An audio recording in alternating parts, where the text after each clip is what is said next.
we've put aside room 4B, we put aside room 11A where you guys can continue this conversation while you eat, but don't adjourn now. Let's have a couple more questions for these guys before we continue, okay? So though you may start slipping out. Yep. One quick caveat. I misspoke. I said 17% of Fortune 500. It's Inc. 500. Thanks, Nick. Yeah.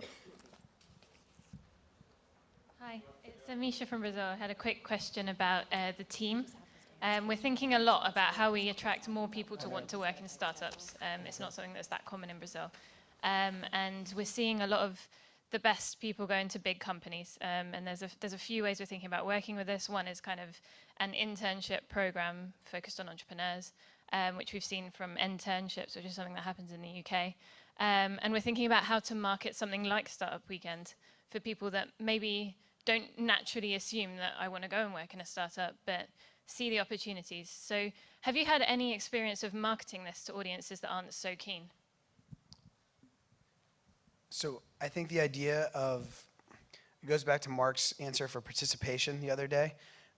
My opinion, and this might not be so popular, it wasn't popular this morning at the university. My opinion is that you can't, maybe one entrepreneurship class might be helpful, right? But after that, if you look at a university student, or you say a young student, the best people, and they go to big companies, I mean, the thing is that they're getting their hooks in early, right?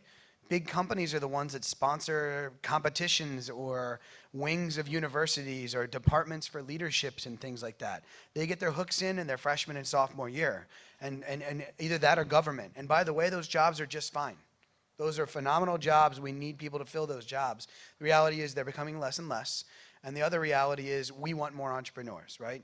And so we need to find a way to at least expose people at an earlier stage, and you know, based on statistics, they're not likely to go start companies right away, but we need to expose them to this idea and to the reality that they can go work in an entrepreneurial firm, right? So my opinion is if you see somebody who's taken 10 entrepreneurship classes, that's a lot of instances of ready, aim, ready, aim, ready, aim, ready, aim, with never a fire, right? I mean, it's quite nice to do that in a university setting and be able to get an A, generally from professors who have never started companies. But my opinion is it's about apprenticeship. We need to expose people to the realities of this stuff, and there are companies who are matching. You said internships. There's another one called Intern Match, which is getting popular right now in the US. But the cool thing is seeing entrepreneurs taking the lead on this. So I'll go back again because he's kind of I think the top guy in communities right now, Brad Feld, right? And he, with his influence, which entrepreneurs or you in your countries and cities can do, with his influence, started something this summer in Colorado called the Summer of Startups. And he literally went and called on startups to create apprenticeships for students. And they have to understand they're not going to make as much as going to Goldman Sachs, right? It's quite nice to work at Goldman Sachs over the summer and make a bunch of money, but he created Summer of Startups there. And so the idea is every startup should create at least one apprenticeship to allow university students or other people to apprentice. I have a guy who works for me now at my company, and he's basically my age, but the way that he got into my company, he came to me and asked for an internship. He didn't ask for a job because he had never worked in the industry or anything like that. He asked for an internship. Is that a little bit humbling? Yes, absolutely. But he did that, and now he leads our strategy department, right? And that's just one example, a personal one I can share, where the reality is that experiential situations, I think, are what gonna flip people's mindsets. Yeah, I'm Eileen from China. I just want to say something about this program in China, and it's really interesting that not only so many local Chinese people take part in, but also so many foreigners from different countries take part in, and to discuss how to set up their business in China, maybe in Shanghai or other cities. So I think it's really a fantastic program. And I think our foundation maybe pay more attention to this program in China and give some fundings to some of the teams from this program. Any other questions? Everyone wants to go to one. Here we go. Thank you so much. I'd like to follow up on your experience at the university. I think also learning from the other presentation during the official opening, I think one of the gentlemen, the UK former minister, was giving an example. I think the idea of teaching people entrepreneurship is not about everybody 100% to become entrepreneurs. What is important is that entrepreneurship teaches people to be responsible, to be creative. Sherry gave an example. With a background of entrepreneurship or having worked in the corporate world, even when she's in the State Department, even when there's no budget, she's able to mobilize and use initiative. So basically, the issue of entrepreneurship helps to build capacity for people to do even without a budget. Because in the first place, you have people saying, I cannot do business because I have no money. Who told you have to do business because you have money? You don't need to have money to do business. You need to have an idea. I think that's very important. I would like to give you a very practical example. As I fly from here, I'm going to Zambia and flying straight to South Africa, where the government of Zambia is interested to work with us on a roads development project. What have we done? We've identified a supplier of technology, and we've identified the government of Zambia as a customer. And we've talked to a local bank as a local financing and guarantor. So basically, all you need is, again, it gets back the issue of strategies, partnerships. You cannot succeed alone.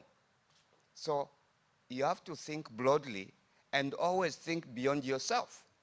I think we were learning the other day, whenever we want to do and go into business, focus on making a difference, solving a problem, a bigger problem, not the problem of your pocket, but a bigger problem. Then you are going to identify who are the other beneficiaries, who can collaborate with you. So I think that mentality will make you find that it's very easy to start with, to do anything. But also in business, start with what you have. And if you want to borrow, borrow for expansion or growth. And I think these are very important steps. The last 15 plus years that I've been in business, I've never borrowed money anywhere. It's now because we are going into a big venture, and, but again, we may not borrow, because what we only do is to ask the government to put in upfront money. So we'll not need to borrow. Within that money, we're able to do their service. So I think we need to be strategic. Thank you.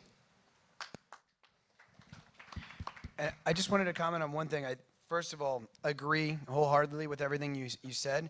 One of the things about entrepreneurial education, though, that I think is really interesting is while the characteristics of entrepreneurs certainly can be beneficial in larger corporations and other walks of life, responsibility, ownership, you know, perseverance, things like that, I think that to one of the points that were made earlier, it's also about metrics and understanding what we want to do, what we want to achieve. So at a broad base, yes, we should educate all of communities and all of societies about entrepreneurship.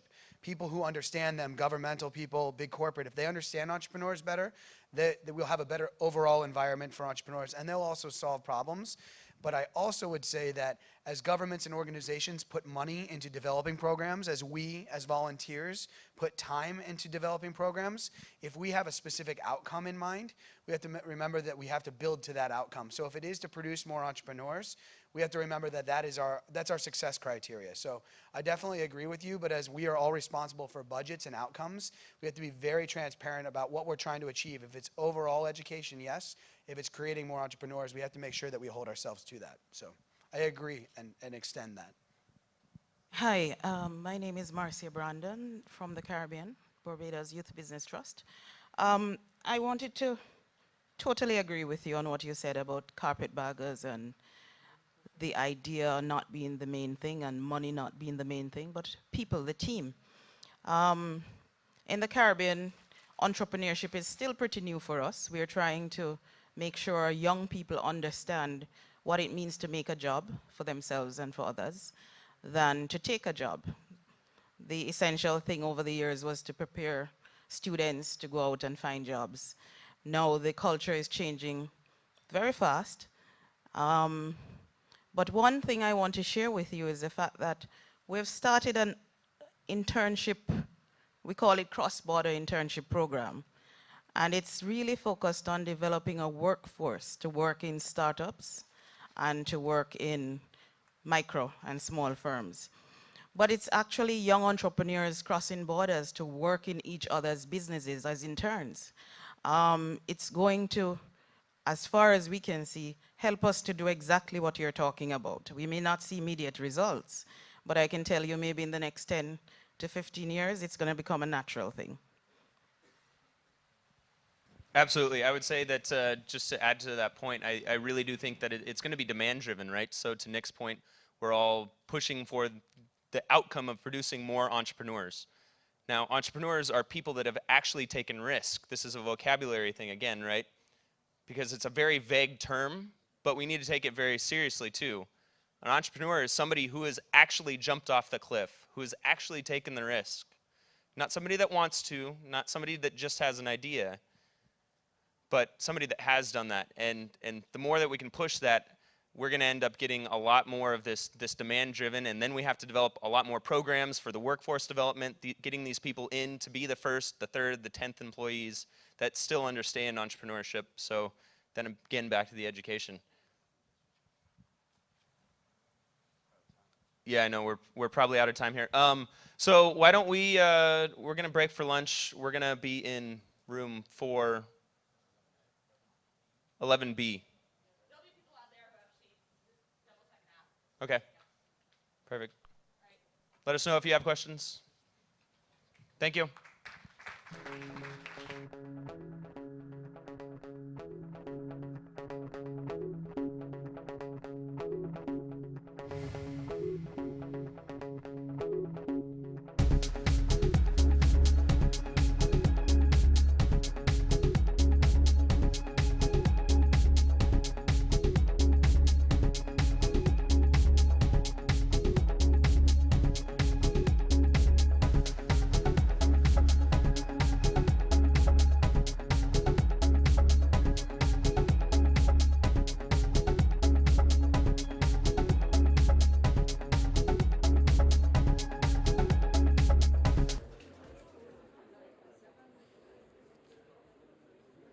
Hello, I'm Chris Arnold. I am the founder of a company called Smaller Earth. It's the best company in the world.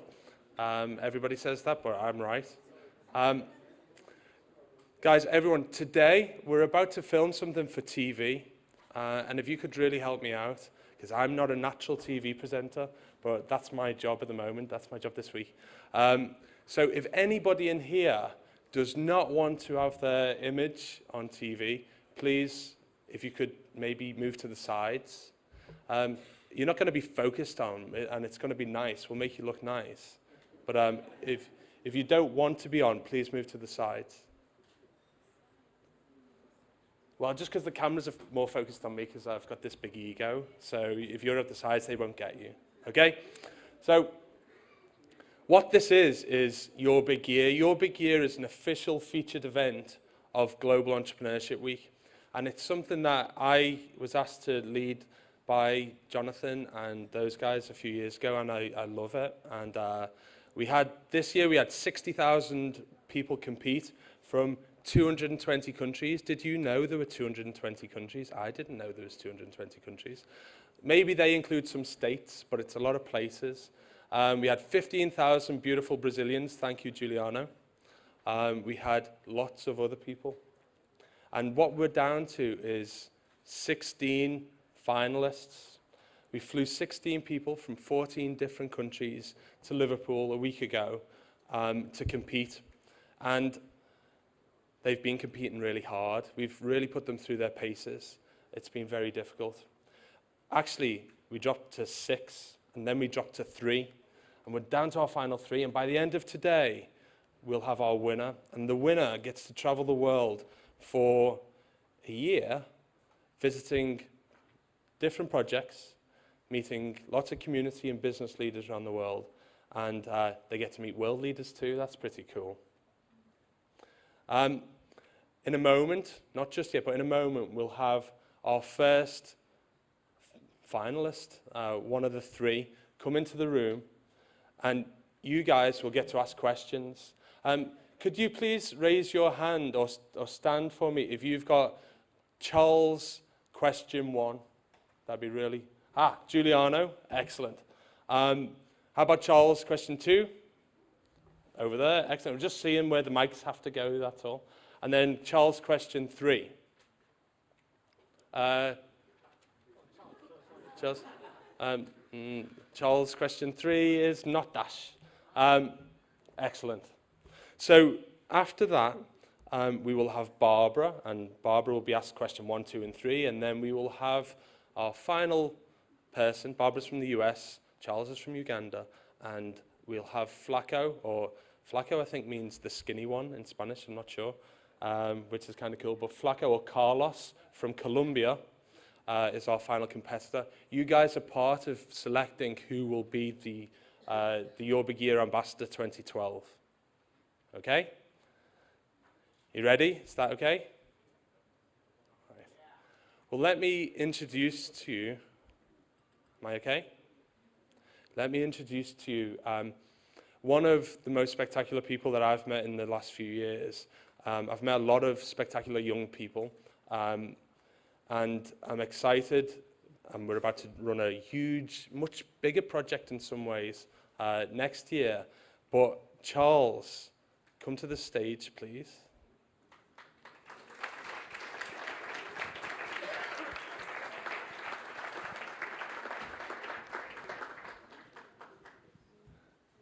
Charles is here to answer your questions. I'm going to be quiet now. Can I? Could we have Charles question 1, please? Hello, Charles. I need to treat you properly because I have a Uganda representative here, so otherwise she's gonna kill me, so congratulations. So Charles, what have you learned about you from this week?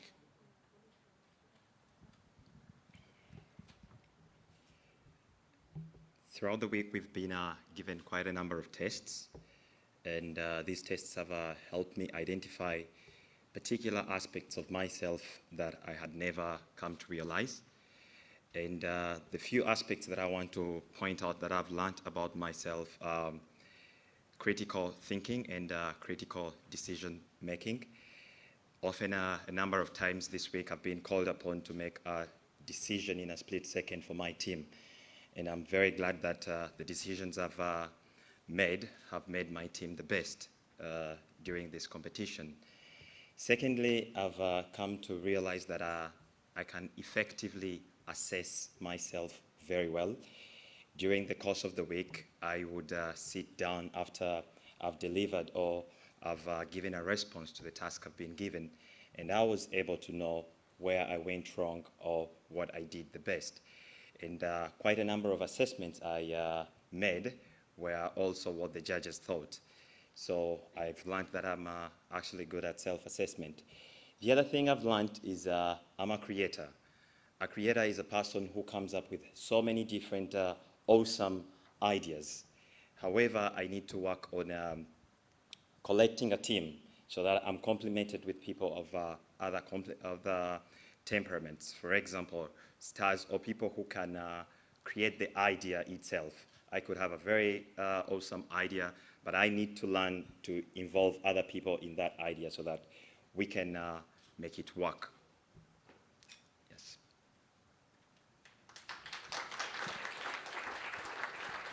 Charles, question 2, please. Hey Charles, it sounds like you had a good week here in Liverpool. Could you tell me what sets you apart from the rest of the competitors? I'm sorry? Could you tell me what sets you apart, what differentiate you from the other competitors? What differentiates me from all the other competitors is that I'm an entrepreneur myself, but one of the social type. Very many entrepreneurs around the world look to accumulate so much money and make their lives comfortable. Among the finalists this year, I've seen a number of them who would like to reach out to many people and from charities to help people. Mine is an idea of developing a community, a self-sustaining community. In Uganda, where I come from, I have a small farm that I started after my high school. I get money from this farm and I invest it in a hospital, still for the same community. So what sets me apart is I want to get money from the community, but at the same time, I want to reinvest it in the community so that I see that the community I came from develops further. Secondly, I'm going to give myself a compliment a little bit. I'm quite eloquent, and I can easily bring the message to the people that I'm talking to. What the ambassador of Smaller Earth does around the world is to inspire young people our age, to inspire them to come up with an entrepreneurship spirit.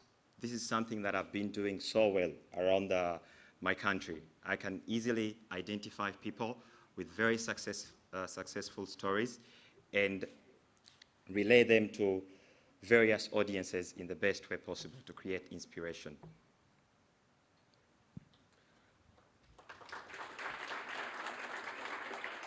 Charles, question 3, please. Hi, Charles. Why do you think the world needs entrepreneurs? Possibly you will agree with me that the global economy is blessed with 4 key assets, if I may call them that. One of such assets is land. The other one is labor. The other one is capital. And the most important is entrepreneurship. Land provides us with the areas where we're going to establish our businesses. Labor provides us with the manpower to run those businesses. Capital gives us the capacity to manage those businesses. However, entrepreneurship creates the ideas that have the propensity to align these 3 things together to create a sustainable economic growth.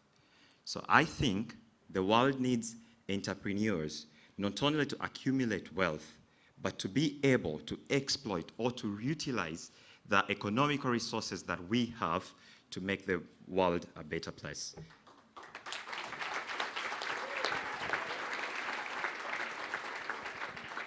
Thank you. I'm gonna. Thank you. I do love you. Good, well done. Brilliant. Thank you, Charles. Charles, how old are you? I'm 24 years old, and I'm a student of human medicine and surgery at Makerere University in Kampala, Uganda.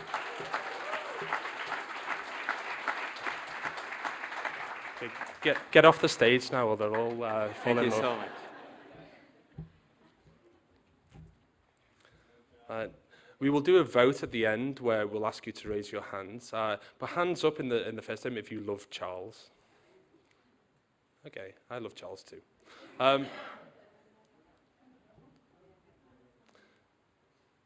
Next, we have Barbara from the USA.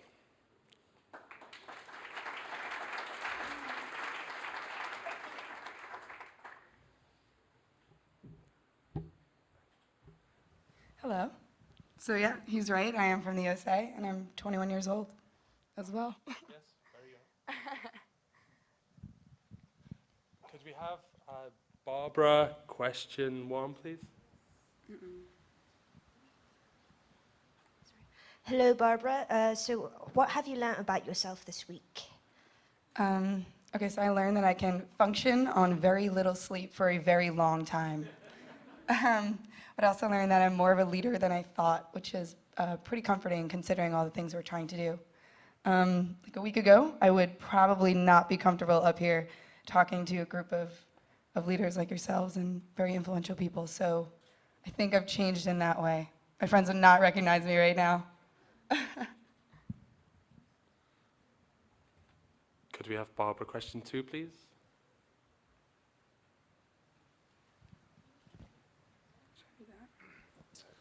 Good afternoon, Barbara. Congratulations making it this far in the competition. Thank you.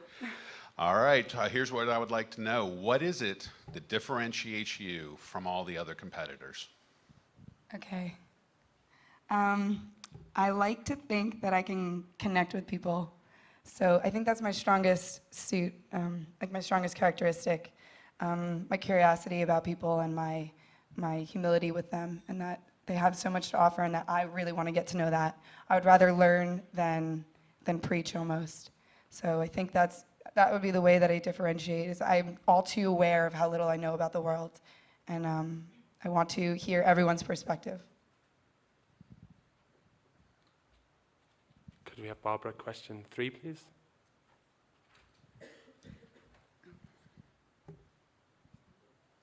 Hi, Barbara. Hello. What are some of the challenges that you face when you're working with a team? Positives and negatives. Okay. I mean, obviously, culture comes into play. So it was really hard to get 4 very strong and passionate people to agree on one route, which is why maybe it went wrong so many times. I mean, but in the end, we all worked together, and that's why Team Purple, 3 members of Team Purple are here right now. So some of the challenges were getting people to agree. So there was a lot of mediating that needed to be had. And also a lot of late nights. That was also a challenge when people like their 8 hours and some people don't. The pros were that we definitely were able to debate and get a very, it was almost, we were able to debate and get so much information, and then that's such a good problem to have, to then whittle it down. And so I really liked working with my team because someone from Pakistan, someone from Uganda, someone from Colombia, and then me from the States. We all have very different experiences and something very different to offer. So bringing those together was, I mean, exactly the type of collaboration that I'm most interested in. And it was really enlightening, if not for the challenge at hand, then for the next one that came up. And we learned how to work from it, and it came full circle when the next one came around. Thanks, Barbara. Could we give a round of applause to the fantastic Barbara? All right, cheers. Thank you. Thanks, Barbara. Barbara's 21, and she's done so incredibly well this week, and there's a series of really tough tasks today, so they've had no time to prepare because she found out she was in the final 3 about, I don't know, 8 hours ago at 4 o'clock in the morning. Okay? In a moment, we will have our 3rd and final finalist, Carlos from Colombia. In fact, Flaco, Carlos, could you come and see me at the front, please?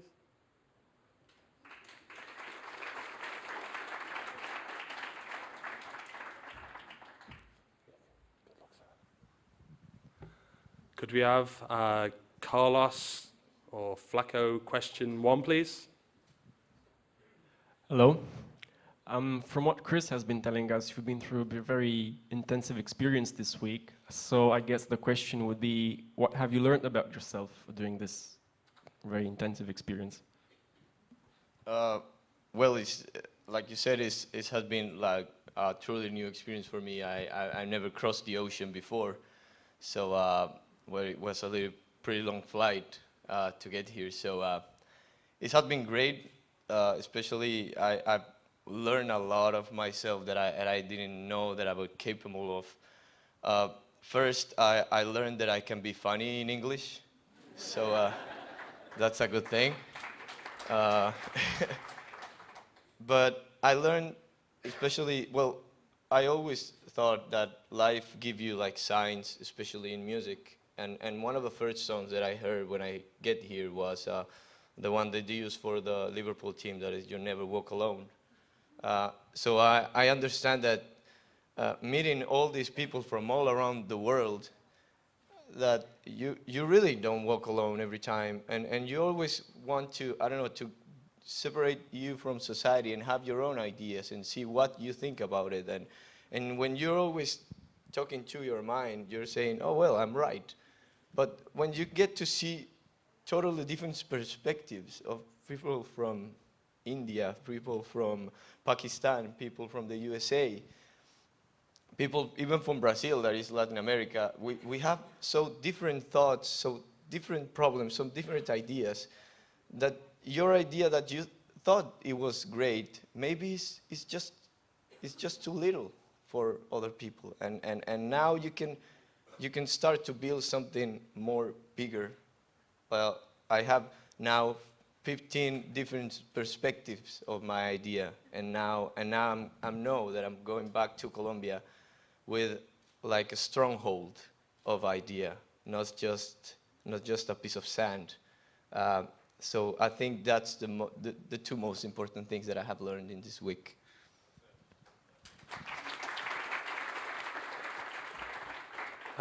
Could we have Flaco's second question, please? Congratulations, first of all, Flaco. And before my question, how old are you and what did you study? Well, I'm years old, 28 years old, and I study industrial design. Great. And please take a deep breath. And what sets you apart from the rest of the competitors? Why do you think you are different from the other competitors? Well, I'm just organizing my ideas because I have to translate everything in my head. Sorry. So, well, I don't know if I'm call it like distance. I will think like, I don't know, we use this word unique all the time. And yes, we are unique in our way. But the thing that I have and the thing that I give to the others to complete them, because that's why we're here, to complete each other, and that's, well, not something that falls apart, but build something greater.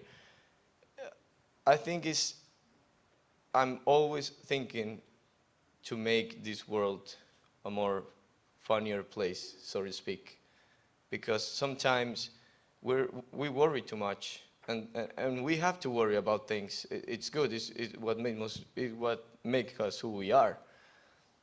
But sometimes you need a smile just to breathe a little bit and see that the world is not only problems. It's not only bad things. It's not only worrying about. And problems need a little laughter sometimes. It can give you the answer that you're looking for. Because sometimes you're just too worried about the problem and you narrow your vision and you're looking only at the problem. But when you open your eyes and look to the person next to you and he just smiles and says, don't worry, everything's going to be fine. Let's think about this. Let's start again. Let's look for a more perspective. That's why I was amazed to be funny too in English, because that's what I do. I make people laugh. I make people to have their creativity evolve. A lot of people says, I'm not creative. That's not true. Everyone is creative in his way.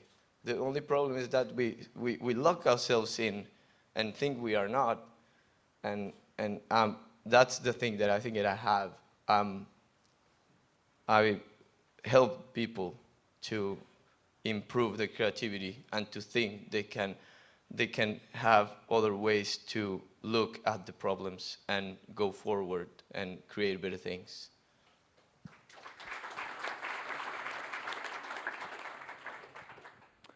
Could we have Flaco's final question, please? Yes. Congratulations, Flacos. What I want to know is, why do you think the world needs entrepreneurs? Well, I think, well, the question answered itself. The word entrepreneur, especially in Colombia, I heard it last year. I didn't know it.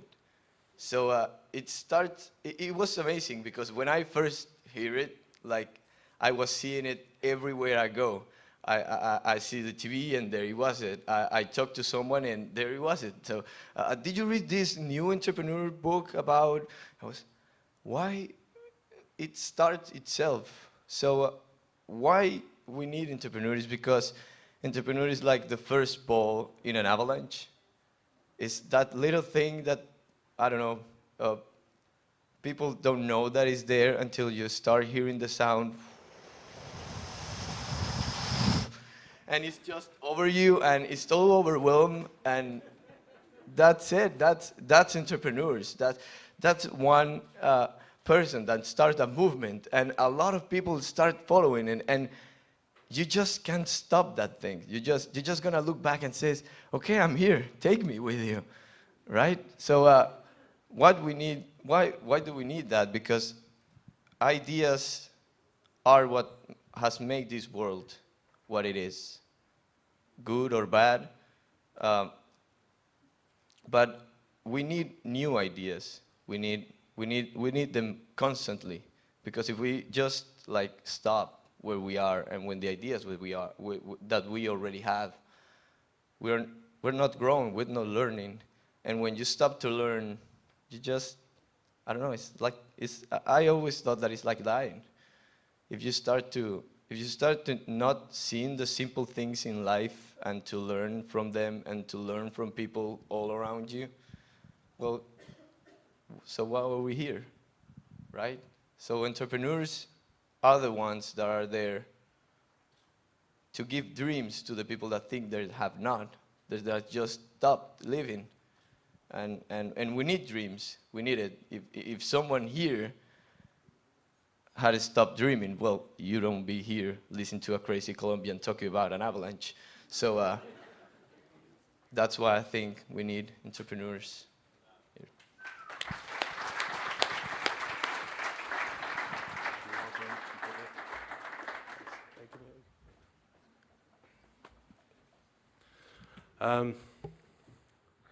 Thanks, Flacco.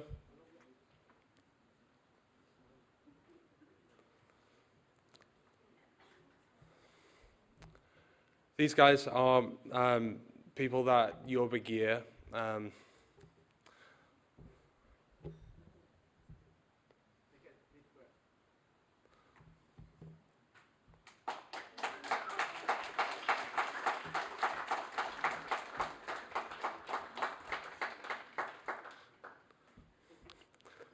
You start a business and you are asked to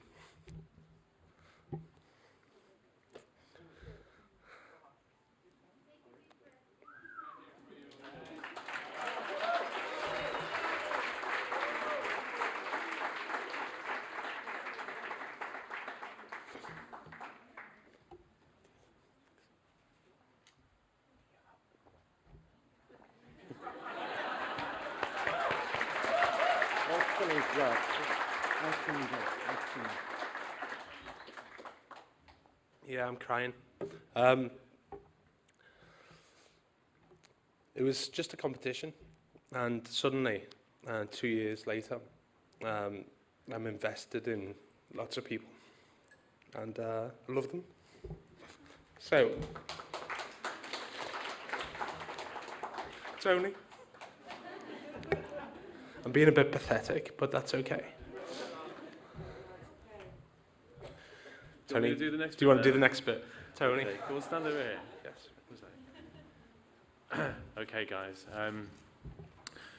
This is the task that you have. You've got 3 finalists. You've heard them speak, and we have to choose one of them to win. And there's lots of reasons why we'll choose different people. Sometimes it's about the ideas they express, and sometimes it's about their communication skills, and it's about their ability to engage. And that's why we wanted to ask the questions that we've asked. Now, the way we're going to do this is we're going to ask you in turn to vote for each of the candidates by raising your hand. So if you could choose only one person to vote for in turn, what we're hoping is we'll be able to work out who you've chosen.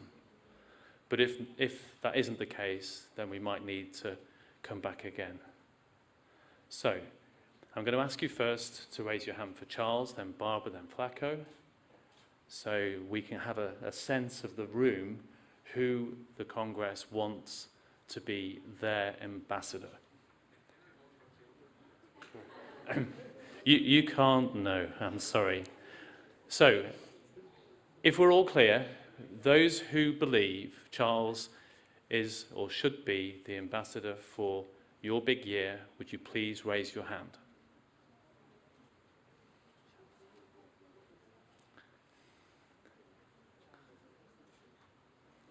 So, are we counting? Keep them raised, please. So, one, counting.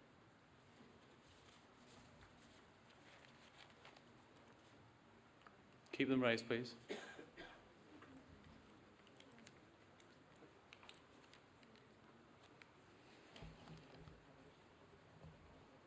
It's about 55.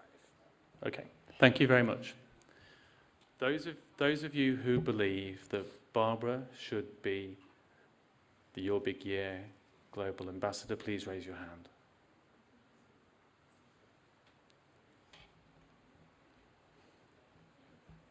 Okay, thank you. And those of you who believe that Flacco should be Your Big Year Ambassador, please raise your hand.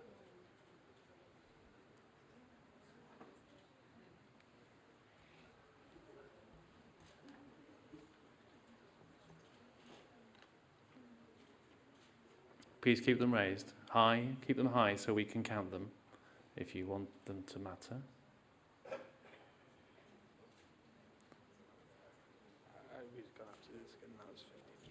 53. Okay, guys, thank you very much.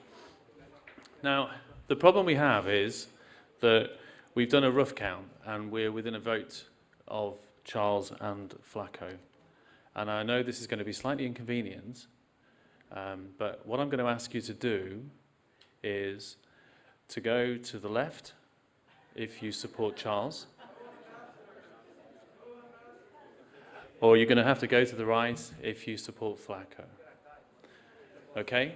Now, we need to do this. Now, just to be serious, I know that this is inconvenient. I'm sorry we're taking over your Congress, but if you guys can't make your minds up, what can I do? It's really important that we get this right. Wouldn't it be a terrible thing if we got it wrong? So, those for Charles, move over to the left. Those for Flacco, move over to the right. Flacco.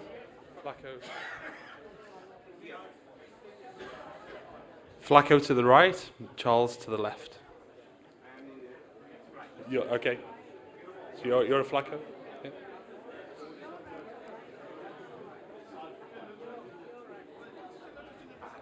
I sympathize with you. It's a big task. But I think the other thing is that if we looked at one to be in charge of the other region, this guy's Okay, other are we on? possibilities, Thank you. another person So where I'm standing at the moment is the dividing line between Charles and Flacco. I won't tell anyone. So this side for Flacco, starting from here. I know that, but I figured you'd figure that. And this side for Charles. 3 cheers for Flacco, please. Okay. 3 cheers for Charles, please.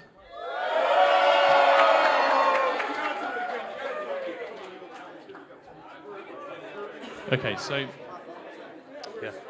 okay, so what we're going to do is this is like a lobby in a parliament. Do we have Meg? Okay.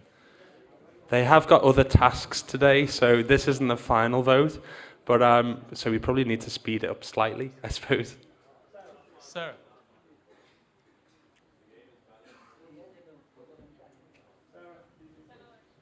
Okay. What we're going to do in true traditions of a parliament is we're going to count you through a lobby. So what we're going to ask you to do is, if you want to, when you vote, is you walk this way, and you walk down the middle aisle, and you return to your seat. And as you come through here, we're going to count each one of you, and that will tell us the result, and then we'll tell you the result. So in a nice, orderly fashion, as I'm sure you can all achieve, you walk round to the front, and you make sure that your vote is counted. You walk down the middle, and you sit down.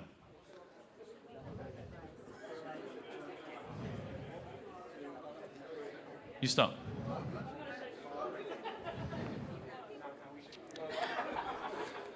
And no going round in circles. Walk through.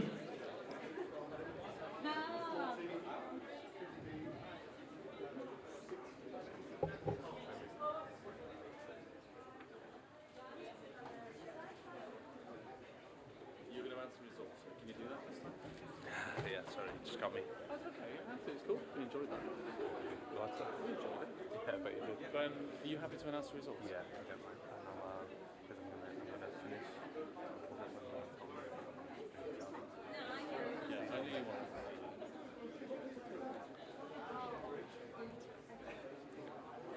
And will you thank them for their patience? Because we completely cut over what we say. I know.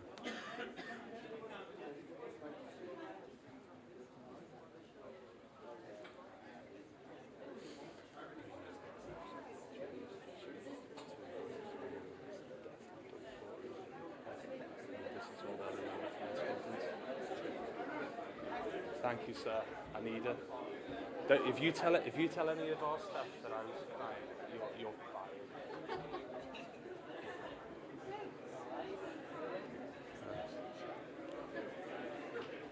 It's changed from this shit.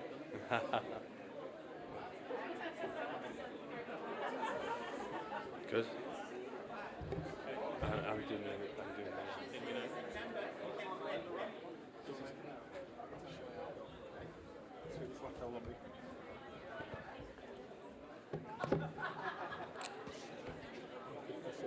One, 5, 6.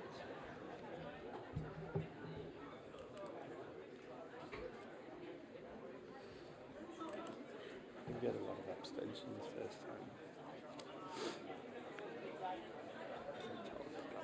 I think Charles has got it, but not by many. It can't be that much. He did a really great job, Charles. That was the first time he stepped up. Brilliant.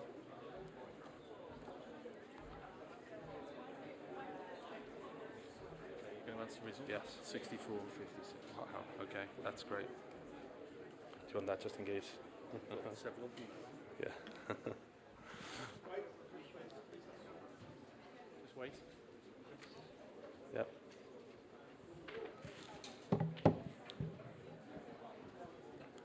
We're just going to reset the camera because we need to film this, please. So thank you all very much for your participation in that vote. And thank you to Tony for rescuing me. Tony's from Mazars, one of our sponsors, and I really appreciate the rescue.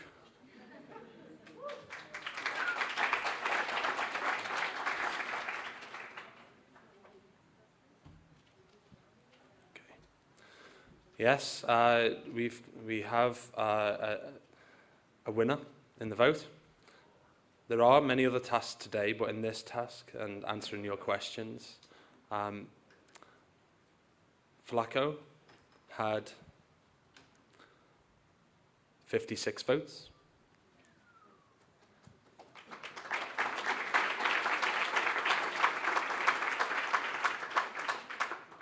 And Charles had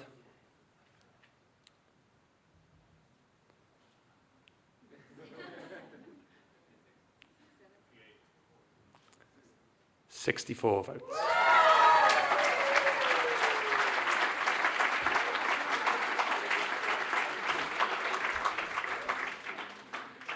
Thank you so much for your patience, and I know we took over the session, and in Rio I'll sit quietly in the corner somewhere.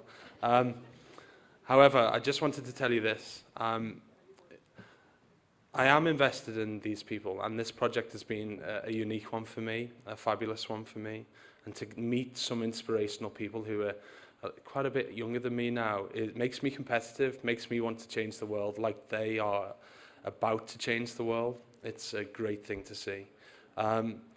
Because of that, I just need to tell you very quickly, next year we're going to fly not 16 finalists, but I've created another program on just because I can't lose anybody.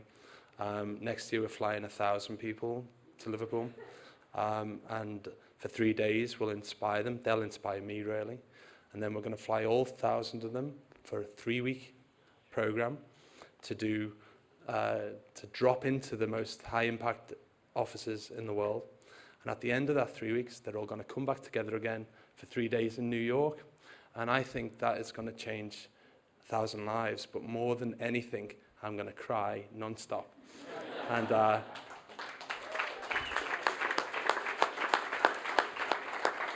the name of that program is Merit, and it's called Merit because people from any background, if they show that they have the ambition and drive to do it, we will bring them in. And I want you all to be a part, and I'll be talking to you again soon. Thank you.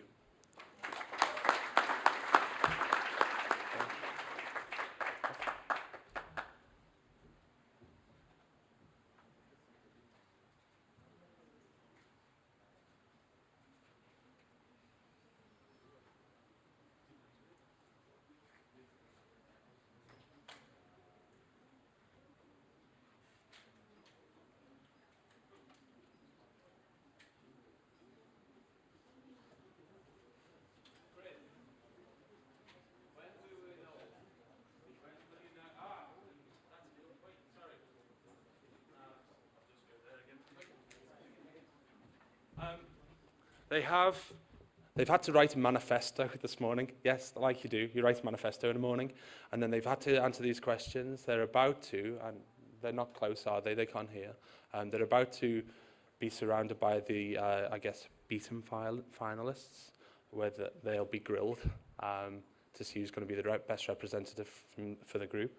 And then they've got a couple of other things, and then Tony and I will have the incredibly difficult pleasure of interviewing them all one-on-one, and then we'll make a decision, Tony and I, later this evening.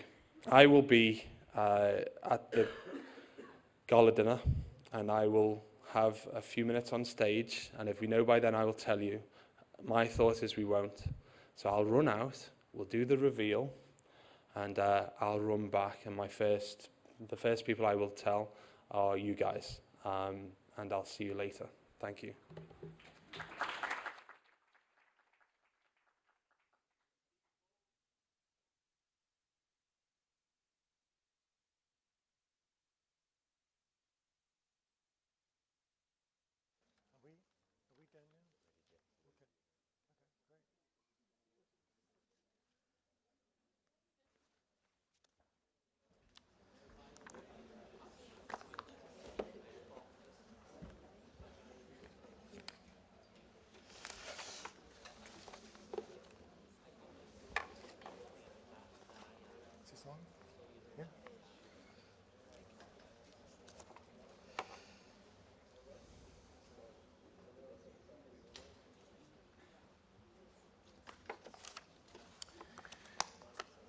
Well, how was that? Did you all enjoy that? Great. How can we possibly have a meeting of GW without some kind of event, announcement, and opportunity to see some of the faces of the people that we're obviously all waking up every day to try to help. So thank you very much indeed. Chris, I'm not sure how much this was properly articulated to you, but without Chris Arnold, we really wouldn't have made the connection with the city of Liverpool, and I think we really wouldn't be here. And I am very grateful to Chris for his leadership and involvement in Global Entrepreneurship Week and in this year's Global Entrepreneurship Congress. One of the things that we did when we first got started is we had a conversation around what we knew we were putting in front of you in 2012. Now, all of those initiatives have to go through some fairly rigorous testing. I remember I tried to bypass that testing with our own Startup Open, and I was told by the team, sorry, we've got to play by the same rules. It has to be tested for 1 year in the United States, and we prove if it works, it doesn't work, and before we'll put it in front of you on this platform and take it global. And the things that you saw from the Creative Cup to the Startup Open to those initiatives are things that people have worked a lot of the bugs out of. With the Startup Open, it was a lot of technology bugs, frankly. But we wanted to have a chance to talk about some of those things that aren't yet guaranteed launches for 2012, but are close to being ready. And we wanted to make some announcements about some things that would be likely to be happening coming up in this year. And we call this new ideas and initiatives that are on the horizon. And I'm going to begin with if I can, just while I'm ensuring that our teams from Startup APEC and Idea Space Global are ready to be called upon, I'm going to start with one set of discussions that I believe we don't have a representative still here, but we had some meetings about on Sunday and Monday as you were arriving.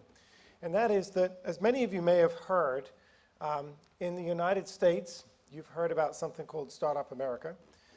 You may have done. You might have heard of Startup Britain. You've heard of Startup Chile. You've heard of Startup Malaysia. And we wanted to just take a few minutes to sort of just plot this on the horizon and give you a sense of what this really means as far as Global Entrepreneurship Week is concerned. And there's a couple of thoughts about it. For the first thing to mention to you is the word startup and then nation does not mean that any of those, because they all sound like they're the same thing, they're not the same thing. So Startup Chile, being one of the largest advocates, as I am for it, is absolutely completely different to Startup America.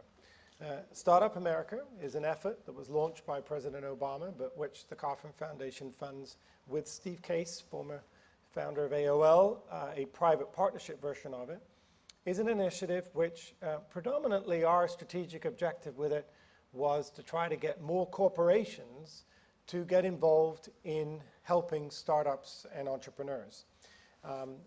It is an initiative which brings in a lot of corporate support. So when you turn around to me and say, look, you know, I've got them all going, as Dash often does, he says, look, I've done the awareness. I've got all the events out there. I've got everybody riled up now. And I tell him, feed them into your programs. And he says, well, I need more programs, or I need more support for those entrepreneurs now. They're ready to do something else.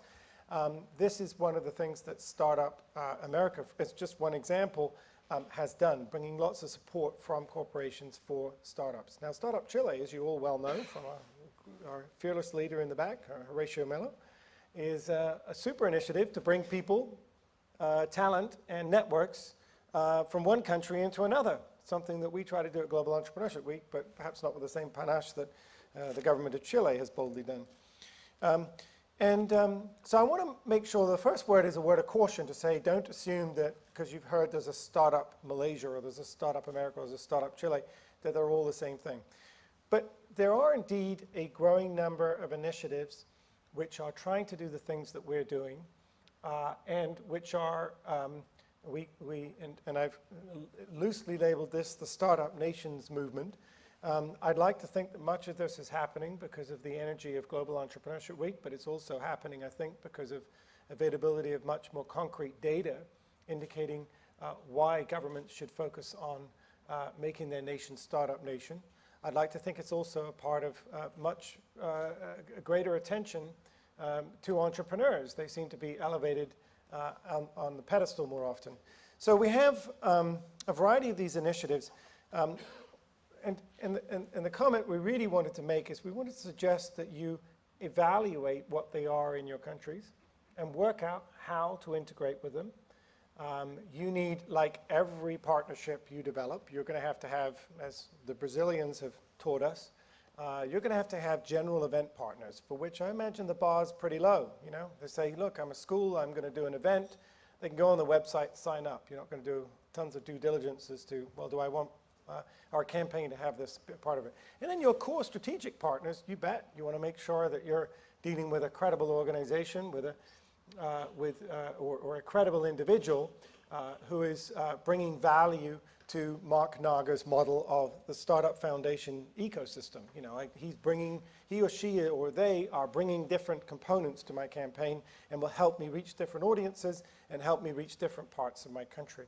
So all we wanted to do was just to bring this up, to say it's on the horizon. You'll see, I think, a growing number of countries try to copy, I shouldn't say copy, emulate in a positive way the initiative taken by people like Startup Chile and Startup America and indeed Startup Malaysia, who are trying to fulfill, shall I say, parallel objectives to what we're doing at Global Entrepreneurship Week. Now in the United States, this is a perfect match for us because we have no idea how to talk to corporations about startups and entrepreneurship. So we're delighted that Steve Case brings in the likes of Michael Dell and the president and chairman of FedEx, and sits them all down, and all we talk about when we do Startup America meetings is what are we doing for startups as companies? And by the way, we need them to survive. They will be the dynamism that allows us not to recede as big corporations over time. But again, talk to the people involved, evaluate what niche they're filling, negotiate with them. If it turns out they're trying to do some wonderful awareness work like you are as far as Global Entrepreneurship Week is concerned, and do keep us informed as to how that works. We're very happy to have lots more people to the table in convincing the public and the media and policymakers that they should pursue, that the nation needs to generate more entrepreneurs. But one of the things that occurs when you get lots of people at the table is it probably needs just a little bit more discipline in working out who's going to play what role. I always like to talk about the French and the Turks about this. They've done a very good job at sometimes bringing people together and saying, are we overlapping? Why don't we try to find ways that we can divide and conquer in the sense of, you know, you guys take care of that piece, I'll do this piece, you do this piece. So you're going to need to really work hard as you get more players entering the field to figure out in your own dynamics as to how to deal with that. I'm happy to have a conversation about that in our open forum that we'll be having shortly, if anybody wants to pick up on anything happening in their country in that regard. But I'll certainly, as always, take a comment from Horatio. I apologize. You're gonna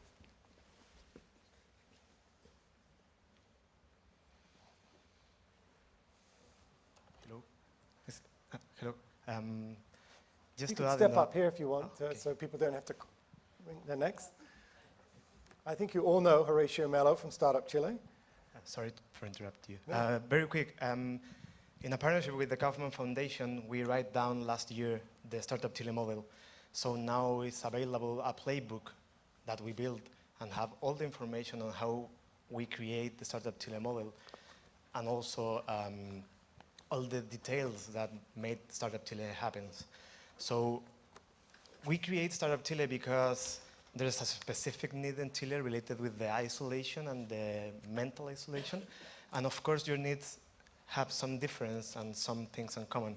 So the exactly model of Startup Chile doesn't work for everyone, but at least the playbook gives you a very good sense on what you maybe should do in this term. So first, the playbook is available. If any of you need it, just let me know. And also, if you already have the playbook or you know better what Startup Chile is, I'm more than happy to talk with any of you. And important to mention, to close, is Startup Britain is leading the effort to have this Startup Nation community, which we are all trying to have. So again, it's important for the Startup Nation community. The guys from Startup Britain are leading it. Thank you. Thank you. Appreciate it. I want to once again say I'm afraid I think in the United States, probably because some people might say it's not needed, but I could never see our government being bold enough to do what the Chilean government has done in terms of being willing to actually bring in different cultures to seed their entrepreneurial communities. But for those of you who think you could ever get buy-in for that, I cannot think of a more effective model for somebody like Global Entrepreneurship Week to be advancing, because we're obviously trying to share cultures and communities. I'd like to secondly, if I can, make an announcement about something on the horizon. I would like to invite, I think we have 2 representatives from Startup APEC. Are they here in the room, or are they still meeting privately? Nope. They're probably outside. We'll gather them in a minute. So they have a new initiative that they would like to make an announcement about. But while they're waiting to come in the room, let me talk about one of our new initiatives in development. As I mentioned before, I'm very blessed to have a very generous brother who put his creative talent to work, not only in doing some videos for us, in earlier years, but in being an active volunteer in the Global Entrepreneurship Week movement, but also bringing us his exquisite design of our compass and our symbol. He has been working on his latest adventure as an entrepreneur, which he's going to tell you a little bit more about how there's an application of it that'll be relevant potentially to the future of Global Entrepreneurship Week. And so without further ado, with bias, I will welcome to the stage my brother, Mark Ortmans. Thank you.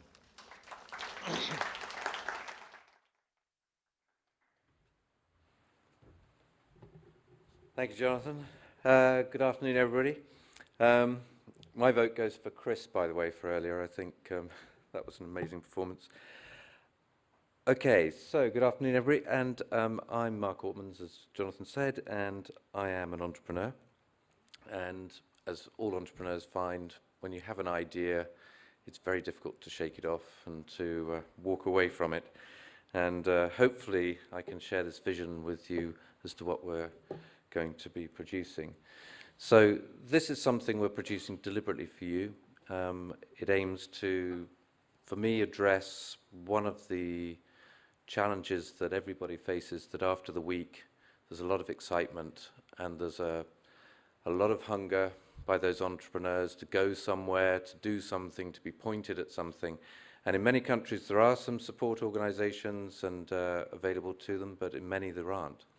So this is really trying to fill that, that gap. We're calling it Idea Space Global.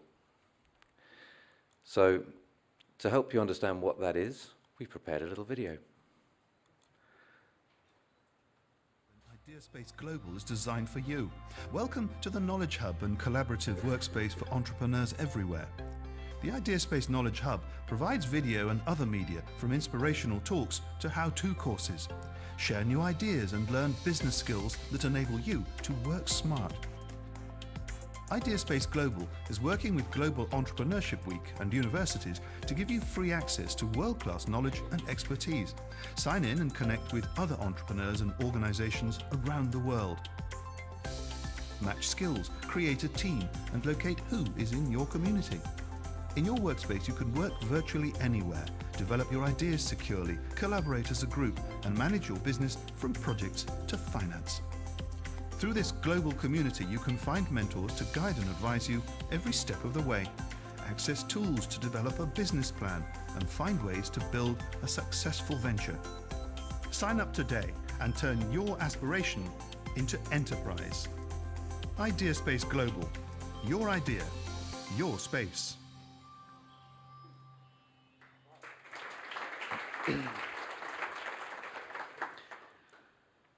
So, this is the good news and also the challenge. Idea Space Global will be free. I think it's very important. One, it's of course free for you, but maybe even more importantly for those entrepreneurs that you represent. Access is everything, and in many countries it's not always the easiest part of proceeding to meet your entrepreneurial goals. So we've set this up as a non-profit organization, and so we're being funded by donations and sponsorship. So effectively, as I mentioned earlier, this is a kind of continuation of the week, a 24/7 community for entrepreneurs from all around the world to connect, learn, launch, and grow. So for you, hopefully it's an opportunity to extend the week. A lot of your projects can take maybe a little bit longer to mature in some of their objectives, and also provide those entrepreneurs with learning, networking tools, and really the sort of things that they're going to need. This is really a network for entrepreneurs globally. We're calling it a knowledge hub and also a collaborative workspace. So it's really where they can really, a venue they can choose to start developing their businesses. So in terms of connection, it's the opportunity to connect with business partners, other like-minded entrepreneurs who would like to collaborate, to find mentors We're very keen to set up an online mentoring system, and we'll be talking to several organisations. We've already been talking with Horse's Mouth here in the UK, who have some 30,000 mentors worldwide. But very keen to make that a key offer to those entrepreneurs, because as we all know, the mentors are often key to success for their projects. And also to be able to connect with other organisations. Learning, as we know, finding information about what you do to set up your business is often a little challenging for some, particularly in certain countries. We want to bring the world-class content from some of the best universities and business schools and others, publishers, broadcasters. There's a lot of producers of great content, and put it in one place and make it very easy to search, very easy to access. And the good news is the universities and the business schools really want to be part of this. Not one of them has said no yet. And we've got names like Chicago Booth, HULT, the International Business School, the Open University here in the UK, all willing and wanting to participate and be part of this. We also recognise that people need assistance with launching, so giving them guidance as to how to set up their business plan, how to find funding, the various options. This is really about trying to get really down and practical about making it work. Helping them grow, so once they have set something up, how do you find customers, suppliers, business partners, and we're going to provide the tools to be able to operate in those early days. One of the interesting things about this, we've often all found how frustrated entrepreneurs become in trying to find people locally in their area. And we felt that if we could geotag everybody who joins, including the organizations that we represent, then you will literally have X-ray eyes and be able to find on a map who's actually within a few kilometers or miles of your home. And that gives you the opportunity to set up face-to-face groups and to organize yourself on the ground as well, not just rely upon the platform, which is another part of this as well. We talked about the world-class learning materials. It's important they're free. And I think it's worth adding one other thing. We're very keen to have events. So we've got a wonderful law firm called Oric, global law firm. They would like, for instance, to do monthly webinars on IP protection, for instance, and some of those issues that really matter. So bringing entrepreneurs the best of those legal minds to answer their questions and to give them guidance on important subjects. We also recognize that you need a place to work. So we're working with a new system called Byzantra, which is really a workspace with tools to be able to collaborate with others. So you can bring other people, other assets into the space, be able to share documents, even run accounts as a dedicated group. You can run several groups in there for different purposes. And this is all up and running and working. And I think you can see Bradley over there in the room. Bradley Starr is the founder of Byzantra, and he's our first founding partner for the venture. So when do we want to do this? Well, we recognize it would be most useful for you if you had it for GW12. So our plan is to get up and running and ready, so it's all there and operational for November. We also don't pretend to know what you want or what the entrepreneurs want or the best way of delivering it. And there's some brilliant minds in this room and outside this hall. We want to hear from you. We want your inputs. We also know that you've got access to others that have wonderful ideas on how we can do this best. And it's, we're not going to get it right on day one. We're going to damn well try. But we will certainly be looking at this as being an evolution. So we want you to become a very important part of this community. This is something that we really feel that you can own and contribute to. So right now, or whenever you get to your computer, you're now able to register at ideaspaceglobal.org. And you can see that's our new website that's just gone up this week.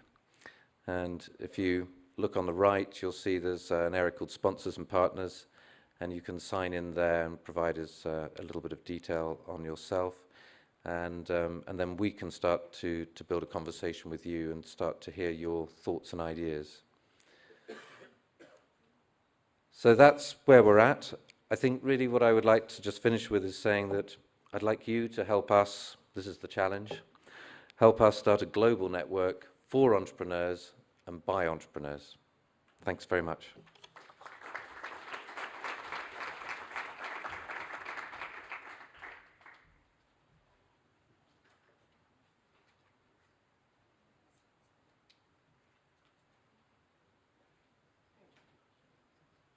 You want to sit there and I'll do it? So do we have any questions about IdeaSpace Global?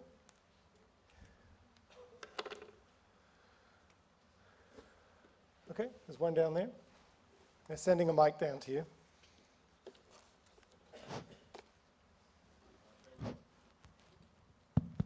Thanks a lot. I think since you are very good with videos, it's important to have some kind of very good video library beyond all the things that you have talked, because I didn't hear about that. And it's a lot easier to learn by just watching. So this is one point that I would like you to put in mind while you're setting up this. Thank you. That's a great question. I completely agree with you. One of the ways we're describing this for people is to call it the YouTube of learning. And we recognize that actually, and probably all of us would know, that there's an awful lot of material that's actually in video form that isn't easily found or accessed. And so we really want to build that. And there's going to, you can actually, if you visit the site now, you can see some sample material already on our servers. So yes, that's very much the intention, to build a massive video library, and also recognizing that for particularly the younger the audience, they have very high expectations as to how things work. So just connected to that, we want to make sure it's available on other platforms, so particularly on mobile devices. And also the engagement of the site we think is really important. I spent my life trying to attract audiences to entertainment. We want to make this as kind of funky as Nike.com. It doesn't need to be earnest just because it's talking about business and enterprise. Yes. First, I want to say congratulations. I'm just positive. I want to say congratulations. I want to say wow, because I think this is something that is going to be very useful to our networks, to our participants, to our partners, and so on. But I do not well understand what is going to happen from now to November.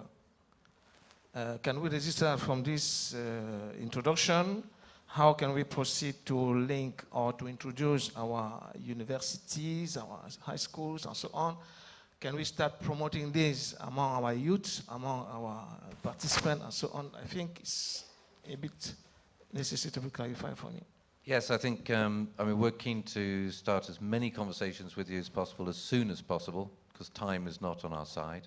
You know, it's still a little way till November, but there's a lot of work to do.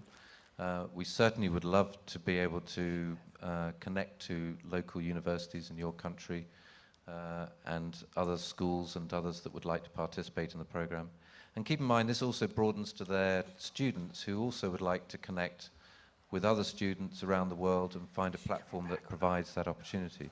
I mean, this is really a kind of also a dedicated Facebook model as another way of looking at it. So we're really trying to encourage them to utilize this. It's building something for others to use. Juliana. Congratulations. It's really, really interesting. Two questions for you. First one, are you considering putting cases online?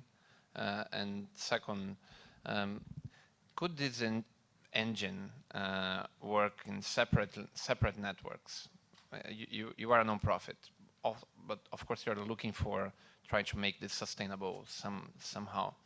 Can it become like hub for private networks? Like if I have one mentorship program in Brazil or a university linked program in my country that needs adaptation to Portuguese, etc., could it be done? Yes, I think it's a very good point you make. We recognize that people will want to create local communities, groups, if you like, another way of describing it. And also, even if you look on the existing site, we've started to set it out as channels. So people can have branded channels, if you like. Branded could also mean a particular community. It could mean a particular university, entrepreneurial club, for instance. All sorts can work on that basis. We're really just providing the tools for people to use, the facility. So yes, I totally agree, being able to build dedicated private groups. And that's another thing that's really worth noting, is that particularly when people are sharing their ideas, they're very nervous for good reason as to what happens with the IP or how public it becomes. So we're very keen to develop the privacy settings that allow people to determine exactly who, what is visible and who shares it with them. Okay, Jad? Are there going to be multiple languages on the? Are there going to be multiple languages on the website in terms of videos, subtitling, cases in other languages where we could share what other countries are doing and they could see what we're doing, but in their native language? Language is a big challenge, but we want to have content appear in its original native language. So if Juliana was to get a university in Brazil, it would be obviously in Portuguese, much of the material, so we would keep it in Portuguese and we would offer it in that way. Because quite a lot of one of the advantages is actually unlocking what's actually local to you or in your country, getting the firewalls taken down in effect for some of the content. In terms of translation and so on, we're looking at a range of options, including, for instance, even language courses with the Open University, is to help people on that score. I think I know the two Korean company about to help the video. One of the Viki company, they can have some solution to put all the subtitle on the video. Also, the other one is a mashup with Meta. They can mash up all the video. You can create a new education platform. And I think too, the company can support your program too. Because one of the with Meta, they want to donate the global platform to mash up all the video. They already got the MOU with the YouTube, the mega, video clips, UCC companies. So later, I think is in Korea, the government was the GW Korea want to make the entrepreneurship film festival using the Meta mesh of the video platform. So we can create a new education platform using with the two things. Yes, I mean, this is an education platform, and maybe we should have a further conversation offline to explore some of those thoughts. But yeah, just one last question. I was just thinking, if people are going to post, let's say, in Brazil in Portuguese in their own channel, then is there going to be a way to maybe just have a caption of what they're doing? So if we go and we search for certain elements, we can find them, though they're not posted on the channel for the for the entire group. Because I'm a bit concerned if it's going to be clusters, then we're not going to get to see what others are doing because they're not being posted in English. yeah, no, I think the tagging of every piece of content is really, really important. So it is easy to find what you're particularly interested in. And indeed, we've been discussing about how we deal with that in terms of language, both in terms of whether the tag is talking about in native words about that video. But yes, there are issues we're aware of, and we want to try and make it as searchable so that you should be able to find it anyway. Ultimately, we're also looking at a rating system which allows for peer-to-peer rating, rather like when you're buying anything on Amazon.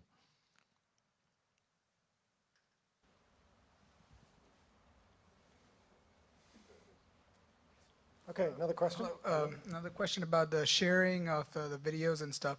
Like, who would control like the videos? Like, who gets to see it? Is it gonna be the, say, Brazil? They uploads a video, so can they like pick and choose that only people in Brazil can see it, or can they make it global? Be like, all right, anyone can see it, or just within their limited group, or something like that. I mean, that's a.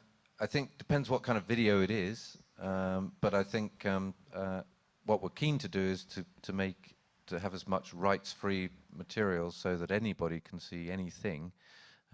If you've created video for your project, then you may not want to share it beyond certain areas, so you may nominate who gets to see that. But in many ways, what we're trying to do is to provide wider access than exists today to material.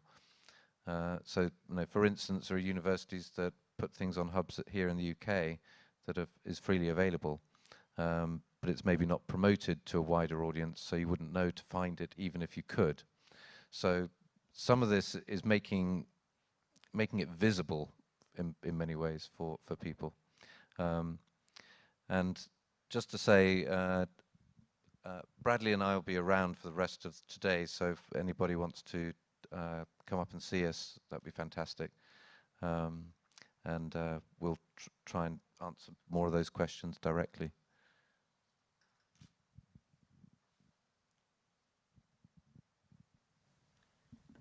Hi, I'm not sure if this is a competition of you or could be a good help for the website, but in Chile there are a new entrepreneur who's having this web page called myboss.tv. So you could put all the videos there and share in Facebook. So if you have partners, you could see what all those people are uploading. And it's pretty easy to understand. You could upload videos from YouTube video and different kind of things. So just maybe we could discuss if maybe this entrepreneur could be helpful for you. Yeah, no, that'd be fantastic. I mean, we're looking at being able to embed from anywhere, or serve it ourselves as files. So, but be very interested to hear more about that platform. Okay. Thank you, Mark. Thank you. And from farther away, we have another offering to the global community, which is in development, all the way from Oklahoma. I please ask you to invite from Tulsa, Oklahoma, Sean Griffin, who's going to come up and tell you a little bit about a plan that, a project, rather like the Danish, he wants to try to put into development potentially for the global community, and to get your reaction. And Mark, stay up here, and we'll just add a couple more people. Good. So Sean, go ahead. Thank you very much, Jonathan. Do you want to take the podium, or you want to do it for the... No, I'll do it from here if that's okay, right. Great. Hello, everybody. My name's Sean Griffin, and I am from Tulsa, Oklahoma, originally from Silicon Valley. And about 6 years ago, next month, we launched a program called, at the time, the Spirit Award, which was a business model competition, in partnership with, at the time, Entrepreneurship USA, which has grown into Global Entrepreneurship Week as a way to help expand and grow Tulsa's entrepreneurial ecosystem. The Startup Cup is a grassroots business model competition open to any idea, replicatable in any community. It's also customizable. At the heart of the program is a coaching and mentoring process that the winner of the competition is chosen because they take their business to market. They start generating revenue. Our entire strategy and the strategy of the Startup Cup model is to support getting a business to revenue or positioning for funding. We have broken down every step over the last 5 years and tweaked it so that we've created a cookbook. We provide you with a website with all the tools to take submissions, and including in that is coaching from folks who have been involved with judging and coaching of the process itself.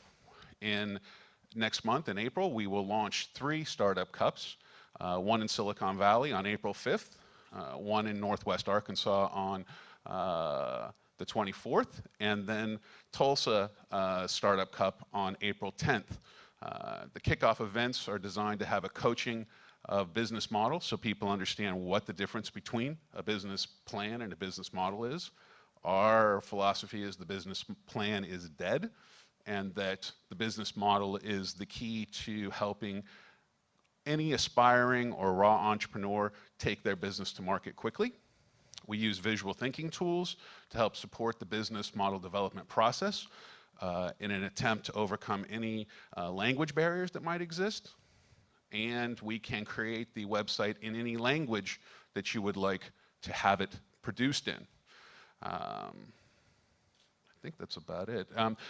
The reason that we're having the competitions launch sooner than later and in April is we've traditionally done it a 7-month process so that the winners are announced during Global Entrepreneurship Week, so it becomes a featured event year after year.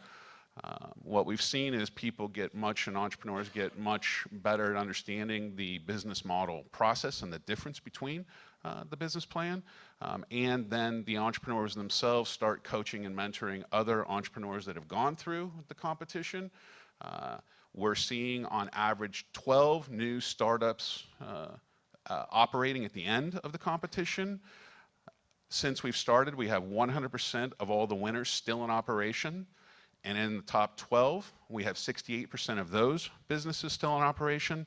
And those entrepreneurs credit the Startup Cup business model coaching and mentoring process as a key component to differentiating their ability to be successful.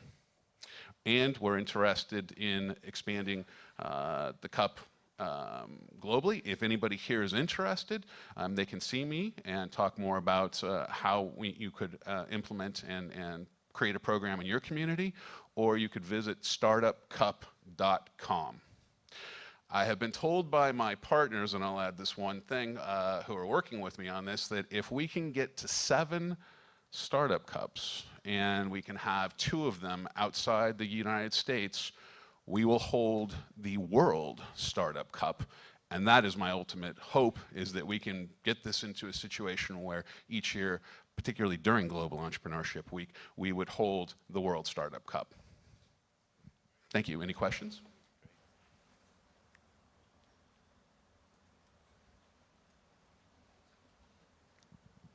Question over here from Romania.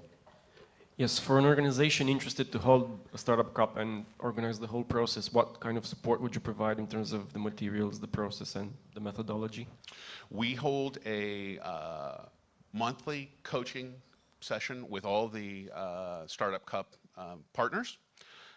We then provide additional tailored coaching related to how to go about choosing the right judges, because the judges and coaches come from in your community. Again, we have about a 120-page book that breaks down every step, the kind of criteria you're looking for in your judges, and then what you're looking for in the entrepreneurs themselves. And then we also have a partner website similar to the Global Entrepreneurship Week partner website, which allows for questions to be asked at any time.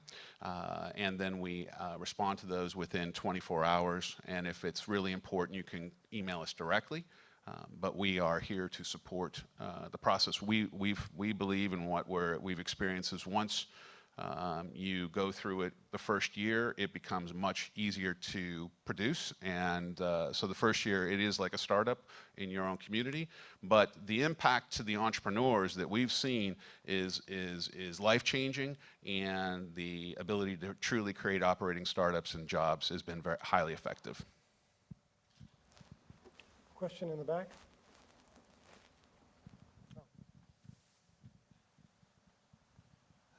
Is there an age limit to this, or it's open to anybody? Great question. So what we know is we don't know what we don't know, and that we're completely open to how this can be produced. Right now, because we've been focused on making sure that a business is actually achieved, that at the end or during the process there are operating companies that weren't operating before. We've had an age limit of 18 years old. We've had it so that companies can be in operation up to 5 years. In many cases, they still are startups or they've stalled and they haven't moved forward, and they're looking for that inspiration and coaching, mentoring to move it forward. So we have had interest in Las Vegas.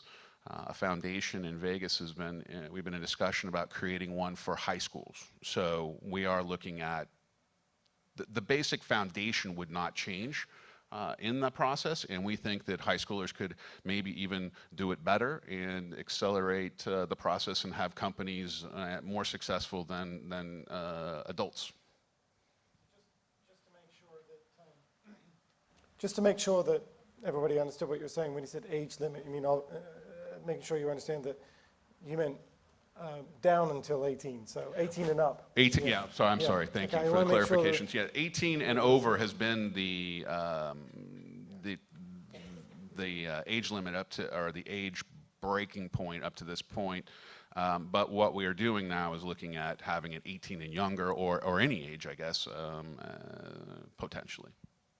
We've also been looking at, and we've been contacted to create a startup cup for women who are coming out of incarceration, who are having a hard time getting jobs because they're not really so hireable. And we believe that there's a lot of potential for their own empowerment by creating their own job. And we've also been in discussion with high school dropouts in different communities and doing a high school dropout type of program.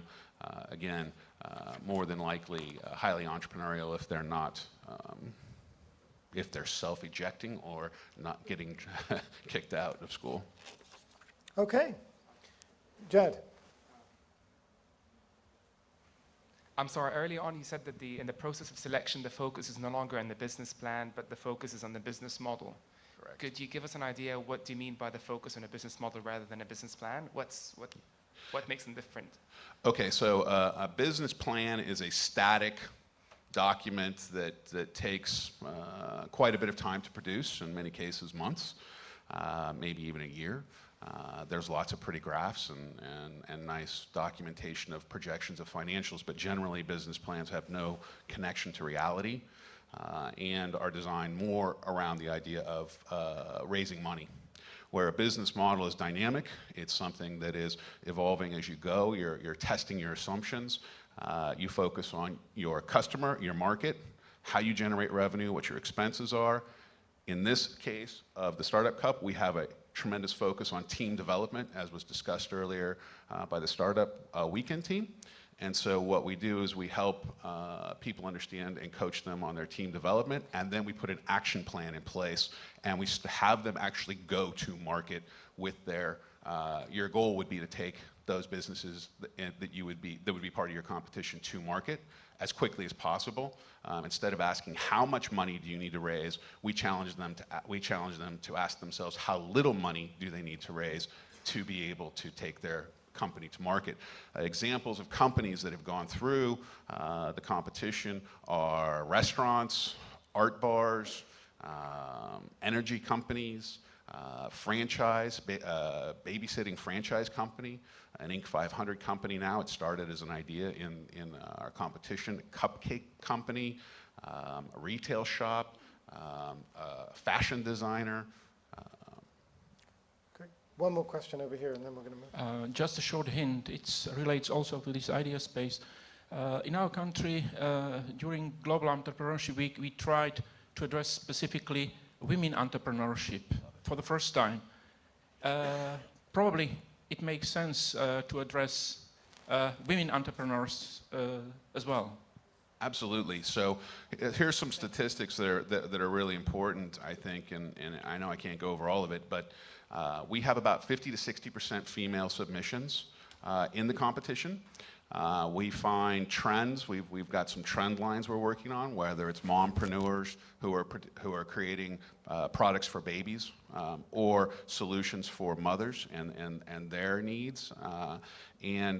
Last year we had a clean sweep. So it was the first time where we had our first, second, and third place. All were women-owned and founded businesses, which is really kind of extraordinary and exciting. Yeah, this is really important. You know, it's really interesting in the United States. You know, more than half of the kids in college are women. But the strange thing is, if you look at in our world of high-impact entrepreneurship, women have the greatest number of non-commercialized patents. So at the Kauffman Foundation, we're doing a lot of work focusing on women scientists, but particularly women who have got graduate degrees or PhDs, who either got close to or obtained patents, but didn't utilize them. And it's extraordinary how we're beginning to collect this data in other countries and realize that this is a kind of, I think, under-addressed issue. So I want to add one more thing before we go on to the next person, but I'd like you guys to stay up here. I should mention that we also asked Sean to join us because he is a leader in our the GEW USA campaign. Sean, in 15 seconds, I think I read an article that had some attributing back to you, talking about how Global Entrepreneurship Week you thought had been the single most important thing in revitalizing the startup community that now is in Tulsa. Can you say something about that? Yes, absolutely. So it really is the promotion of and the gathering of service providers and entrepreneurs because of Global Entrepreneurship Week that we've been able to change the culture within Tulsa to really a culture of startups and grow a significant entrepreneurial ecosystem. The key to that, and it was discussed early on, is that the process of Global Entrepreneurship Week broke down the barriers, so there was no tension and became a catalyst for bringing together the universities, the service providers, and the other people who or organizations who may have felt competition between each other before it became a safe environment.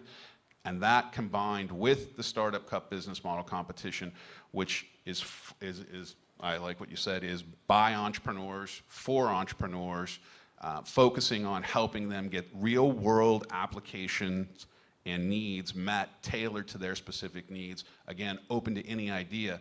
There's one other statistic, and I'll stop. It's 98% of all startups today are founded by non-experienced, non-fundable, non-technology-based companies, but yet everyone's focused on high-growth, high-tech companies. Not that we shouldn't do that, but the process of something like the Startup Cup allows you to filter out and identify those high-tech companies. At the same time, you're going to identify some companies that, like, I'll give you one example. It's called the Skunk Whisperer. Humane removal of pets and vermin in your house. They relocate them. Okay, this guy's got a television show on the Discovery Channel and has franchising all over the country. He was an idea when he showed up in the Startup Cup. So those are the kind of things that you would have never imagined in a million years. Great, thank you, Sean. Okay, so let me just say, there's two demonstrations here. Ideaspace Global, the Startup Cup. They represent examples that any of you could come up with within your GW communities of people that wish to take something and to test it on the global scale. We welcome that. That's the kind of thing you should be using Group Hub for also, when we don't do it in person in the Congress, which is, floating a concept, try to keep it brief, try to make it extremely relevant to how a host could use this. We wanted to just do this today to give you a sense of, we really want initiatives coming from your countries that could themselves go global, and to stress that we are going to stick with the fairly rigorous process of testing models for a year on a national basis before we potentially adopt them as global models. But we want to encourage that experimentation among all of you. Thank you both very much indeed. I really appreciate it. And I'm sure both Sean and Mark will be around throughout the rest of the afternoon I've arm twisted Mark because he is a television producer and has lots of skills at doing this to help any of you that want to do your videos before you go to the dinner. When we adjourn, while some may go into breakout groups and some may go back to the hotel, some may do, we'll have that studio running constantly. So when you go home, I'm just going to stand in there for the next hour. So if anybody, is there anything I can do to help, but we're going to make sure that all of you, if you want to, can go home with a GW video to put on your website. So if you're still interested in that, time permitting, we'll try to just run through them quite quickly. We'll be happy to do those. And so Mark will be around. You can talk to him about IdeaSpace. He's going to try to make sure we help flow that, since we're slowly but surely losing our volunteers. So thank you. So thank you guys both very much indeed. Okay. I have one more GEW announcement to make, and then we're going to have two related announcements to make that we want to just inform you about. The first is, and my apologies to Rehab Ali Al-Mansouri from the Foreign Ministry, or from the government of the UAE, who came here so that she could be here to perhaps make this announcement.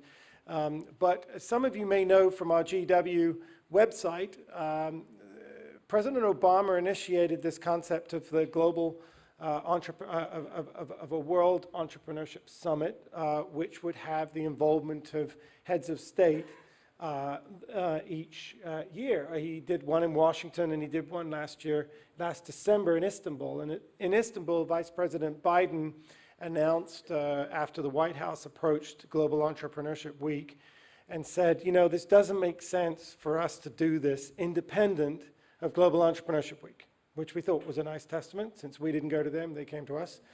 Credit goes to the Department of State for trying to think about how to align these things.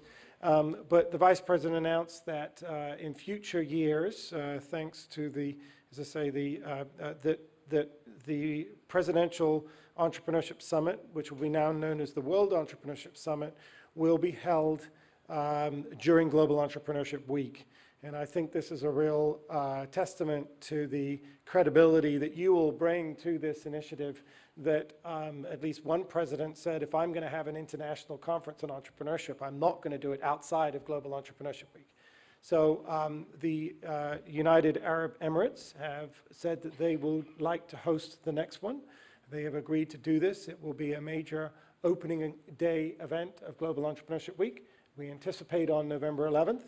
And we hope that it's possible that while you will be busy at home with your own campaigns, that some of you may have an appropriate person that might be interested and willing to go to that. And also that there may be perhaps some visible either thought leaders or people running programs that might have an interest in participating in that. So we're very honored that the UAE, and Jad is here from the UAE and driving the GW campaign there.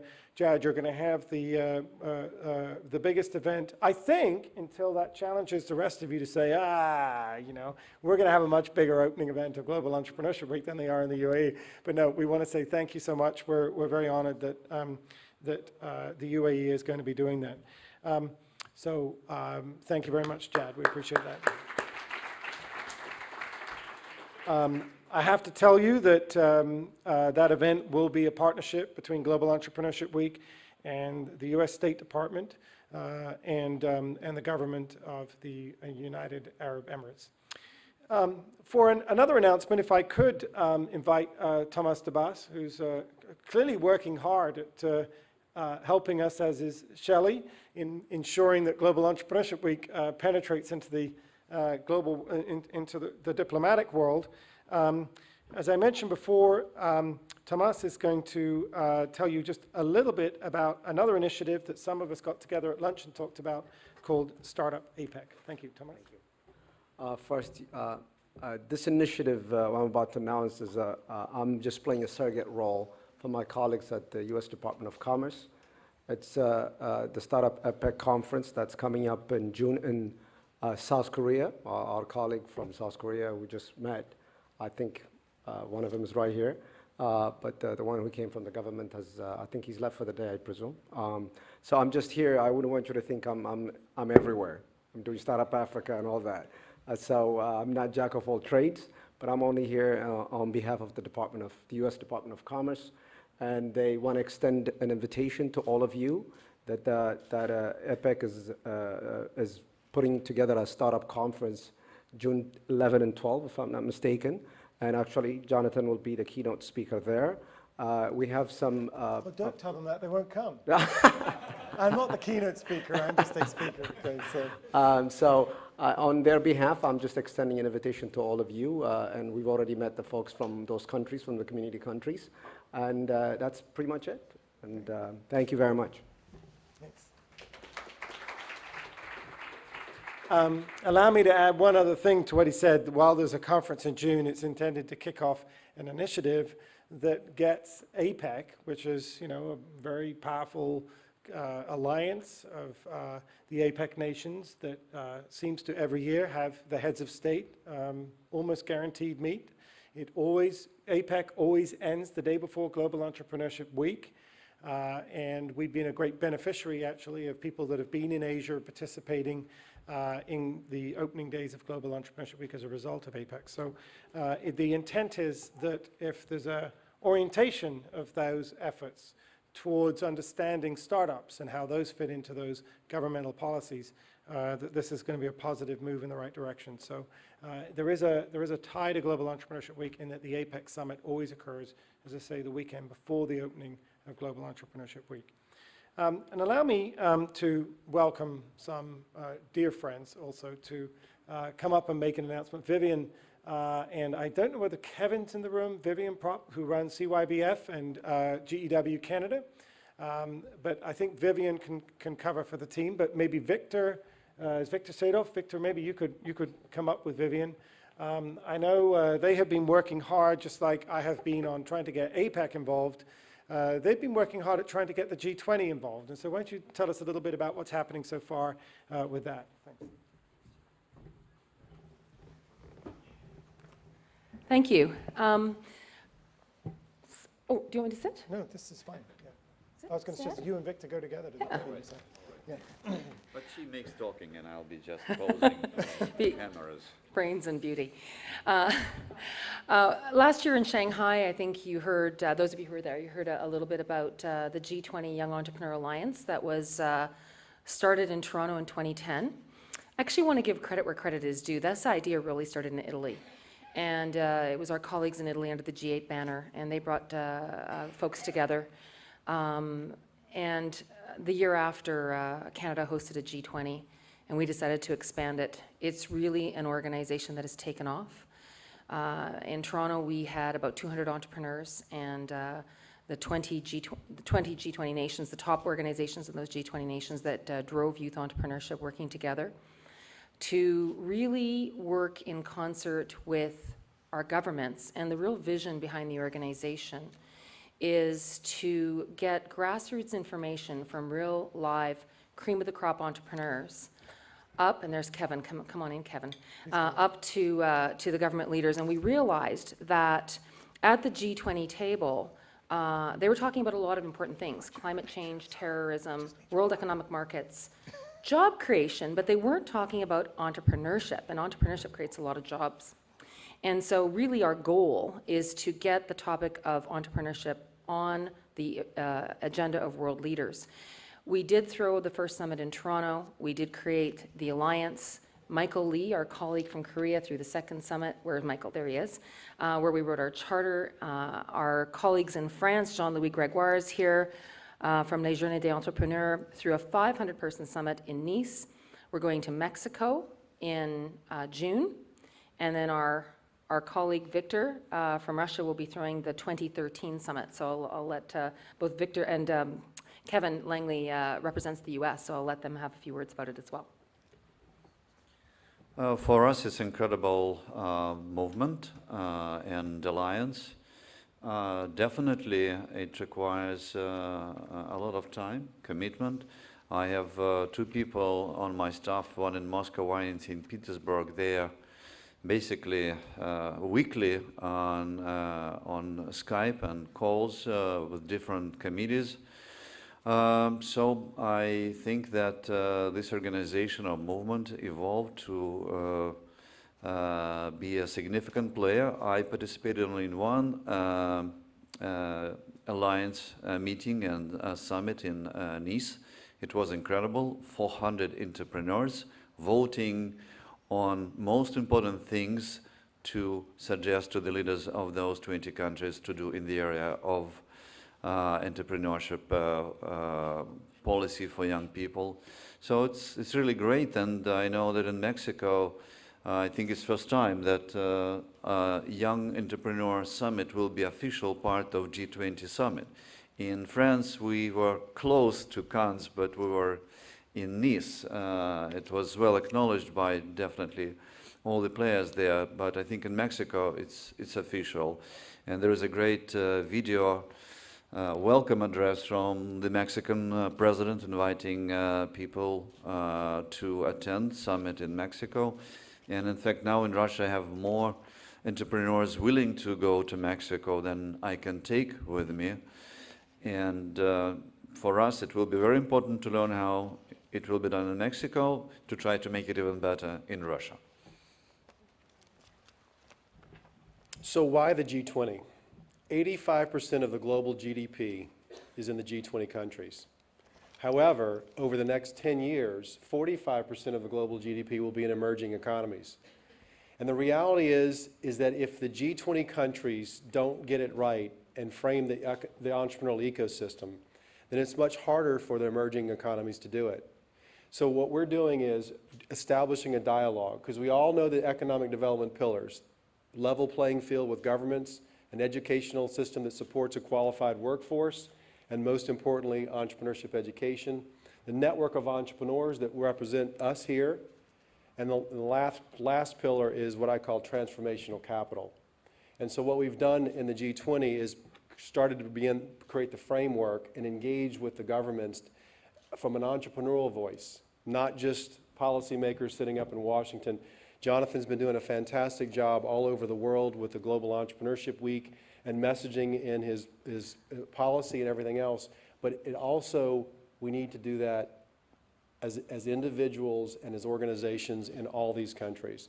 It's very exciting to be part of this initiative, and we hope to engage a lot more countries and at least make you aware of the work we're doing, because a lot of this collateral material and these conversations could, should, and need to trickle down to your countries as well. So you can basically go to your governments and say, this is what the G20 countries are talking about. So it's a very exciting time with Jonathan's help and the collective voice of entrepreneurships around the globe. Thank you. Great. Thank you. Can I just say one last Yep, thing? please do. Thank you. How can you get involved? The good news is that as the summits are going around the world, we are starting to open up a few spots for non-G20 countries. And so you will see that in Mexico, I think they'll bring some Latin American, maybe some of the world's poorest countries. I know typically that's going to be the decision of the host. And the last thing I wanted to clarify is that these summits actually have been official. Prime Minister Harper in Canada did make that an official G20 summit. It is a part of the process. It was official in France as well, so President Sarkozy, and it is official in Mexico with President Calderon. So we are getting lots of leverage, and we ask you to stay tuned, and would love to hear any of your feedback on it. Thank you very much. Oh, you should do that. You should do that. We were talking a little bit today, and it didn't happen before, but maybe we'll do it in Mexico. I hope others will support. We would like to include in the communique that will be submitted to the leaders of those G20 countries that we recommend as a summit of young entrepreneurial leaders to support Global Entrepreneurship Week in those countries. So that's what will be discussed and will be probably the official line in a short document, but very important document. Great. Thank you very much. Good. And, you know, I think I kind of welcome this idea, and I want to actually, you know, it was nice to see the Vice President turn around and say, you know, I want to encourage other leaders to get involved in something that Global Entrepreneurship Week is doing, because in essence, we're a bottom-up movement. I think but that doesn't mean to say government sets the rules and incentives, and it doesn't mean to say that, you know, we shouldn't be trying to be a bottom-up movement to the top. So we're delighted. And well done, Vivian. You've done all of you have done a great job, Michael and Vivian and Kevin and Victor and others in making that a success. I'd like to also just recognize, if she's still here, yes, because I want to recognize Kirsten Monk, who's not going to make a presentation, but is going to just come up and be recognized, because I really want to emphasize the great job that they've done in figuring out how to make sure that their GW campaign is high impact. I mean, I know this is useful when you have to turn around to the funder and you have to say, you know, whether it's Mr. Zhang, you have to turn around and tell the leaders in China that the resources put into Global Entrepreneurship Week are worth it. It's the same challenge that I know Anders Hoffman has in terms of ensuring that the budget is continued. And we obviously, to do that, need to demonstrate, you know, impact from year to year. It's one of the reasons we try to produce for you a global impact report, and to do that in a very quick period of time before we meet with you each March for the Congress. But I just wanted to invite Kirsten just to talk about, just for a couple of seconds, about what she's done with this impact report. Thank you, Jonathan. Yes, my name is Kirsten, and I work with Anders at the Danish Ministry of Business and Growth. And I was supposed to give you just a short presentation of the evaluation of the Danish entrepreneurship campaign in 2011. It's called Power to Entrepreneurs and Growth Enterprises. But unfortunately, I have to leave here at 4 o'clock to catch a plane. But I have 15 copies of the evaluation that you are more than welcome to get. I'm sitting down there at the corner. And I can also email it to you if you want a copy of the report. And yeah. Can we put it on Group Hub? Yeah, we can do that. Okay. Yeah. Good. We can do that too. Okay. So just very briefly. Sorry. Thank you so much indeed. No, that's great. What I really wanted to do is give Denmark a round of applause, because it's the best evaluation. So we just have a couple of other things that we want to do before we leave you to your final choices for the afternoon.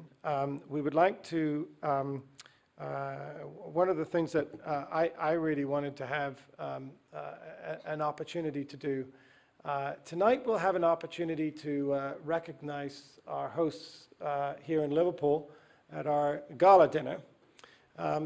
But I wanted to really give a special thanks today to the UAE for hosting our event 2 years ago, because one of the things you did is made us think much bigger than we thought in Kansas City. And the Higher Colleges of Technology, I think, really helped us all think, oh, maybe we have something here. And had it not been for Sheikh Nahan and Tayyip Kamali's invitation to do that, we really, I don't think would be here.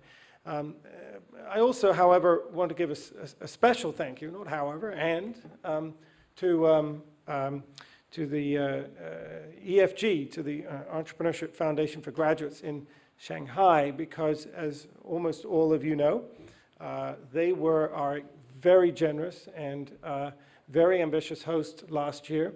Mr. Zhang is here, and I'd like to make sure that we recognize you, Mr. Zhang, because you set the bar in the eyes of the people from Liverpool and said,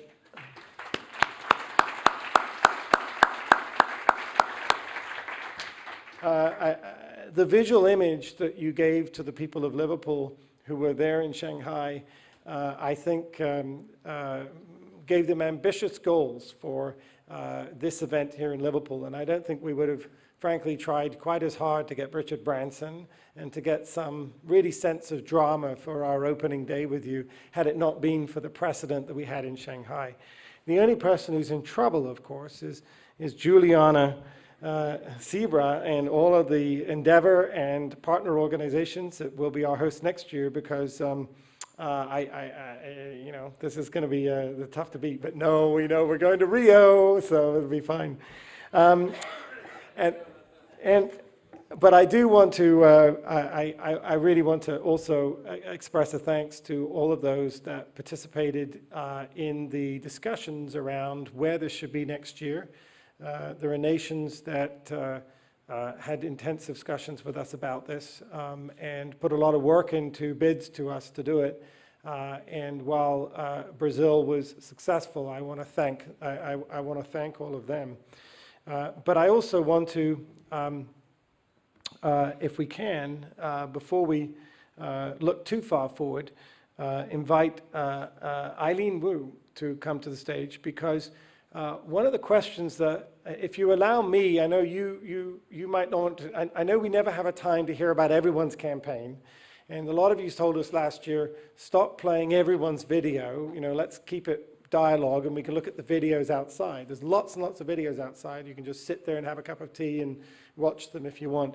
But one of the questions that I had, that I've never really had the opportunity to do because we very rarely see you, is I just wanted to learn a little bit more about what GW was like in China. You were so busy hosting us last year that we never really got a chance to do that. So I asked Eileen if she would just give us a couple of minutes of briefing on, you know, China is, you know, obviously a very strong, powerful nation, and we all watch what happens in China with great care and attention. So we'd like to see what's happening with GW. So please welcome Eileen Wu. Thank you. Thanks, Jonathan. I'm Eileen from China. So as Jonathan mentioned, the EFG Foundation for Entrepreneurship Foundation for Graduates in China was the lead host of the GW China since 2008. And I'd like to make maybe just a brief introduction about the GW China. Yeah, I have the PowerPoint. Well, United for Entrepreneurship, yes, in March 2011, the GEC was hosted by the EFG in Shanghai. There, we were so excited that there are so many delegates. That more than 1,020 participants, including our delegates, worked together for entrepreneurship. Yeah, this is maybe in Shanghai, and yeah, now we are in Liverpool. Wow, it's so excited to be here. And then, while in November 2011, how we celebrate the GW China.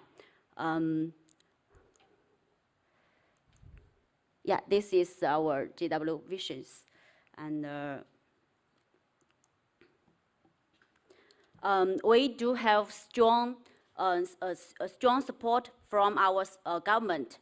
We have 126 activities with 228 partners, 50,000 direct participants, and 5 million people was involved.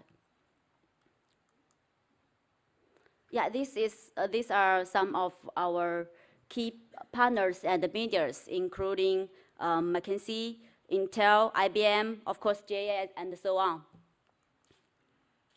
Yeah, there are some of our core activities, the Angel Investment Forum, the demo companies sit face-to-face with VCs and angels. Yeah, have you ever seen this picture? Maybe on the website? Yeah, it's maybe somebody remember the trucking worker. Yeah,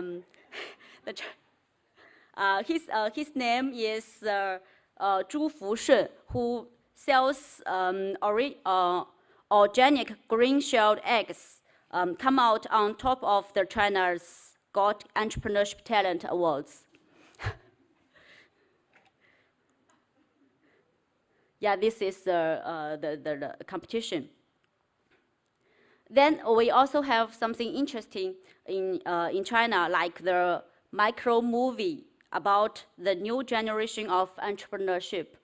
One movie, only 5 minutes, introduce one young entrepreneur.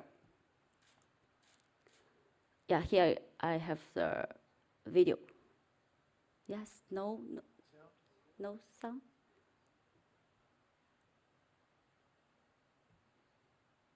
Okay.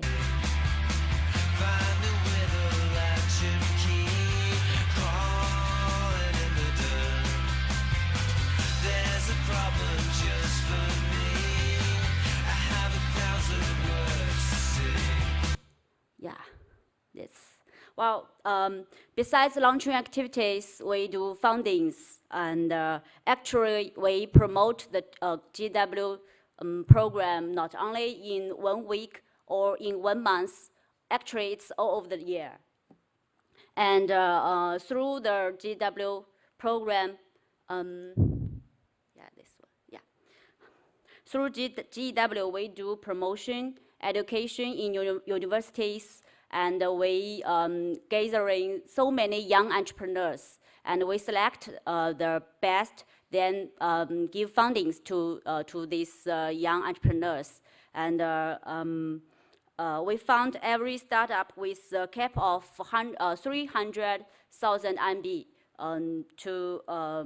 for 3 years. And until now, we have funded more than 100 startups by our foundation. So it's really works, and it's I think this is something about our foundation. Maybe. So finally, many thanks to Jonathan and your team. With your help, we do better. Okay.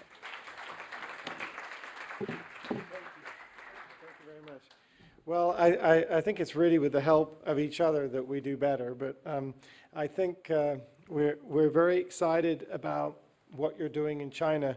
You know, there are some of you that we had a very hard time explaining what we were trying to do. You know, when I went to China, I got the concept of a large event. But it's so delightful to see that one thing that they didn't let you know is that their campaign used to be limited to Shanghai. And I said, well, why can't you go just national? And they said, you have to understand, you can't just do that here in China. It's a lot more complicated. And we're very delighted that I think in part due to your presence, Madam Yan, who is their chair, was able to ensure that the leadership in China took their program and made it across the nation. So I think we're excited to see that grow and develop. I want to, before we have one final thing to do before we adjourn that I'm going to ask Aaron to come up. I told you we would be voting for host choice, not just yet, but before we come up, we are going to, following this, give you a choice of 4 things. You may go back to your hotel room and take a nap. You can hang out here in the common room and make sure that you've done those final conversations. You can attend one of the 2 breakout sessions. One is web and digital. Again, if you didn't get into the web one, you notice we really want to send you back trained or prepared to train whoever does your website. So there's another web digital one with our web team in room 7. There's also one for, does this say startup camp? I don't have. Oh, startup campaigns, okay. I thought maybe there's a new camp, okay. For startup campaigns. So how many of you, by the way, are new this year to GW? Could you stand up, please? Please stand up if you're new to GW. Welcome.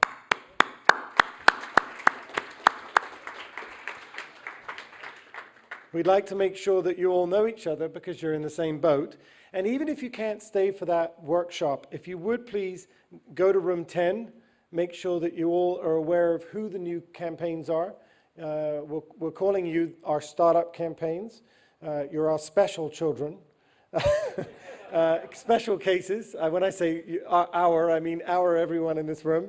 So we want to mentor you into Global Entrepreneurship Week. So any of our new or young campaigns, or in fact anybody that's new to running the campaign, is welcome to just to connect, and you will have some things in common going forward. So there's those two, that you can either go to one of those two workshops, you can go back to the hotel, or you can do videos, and we'll keep the video filming as long as we possibly can.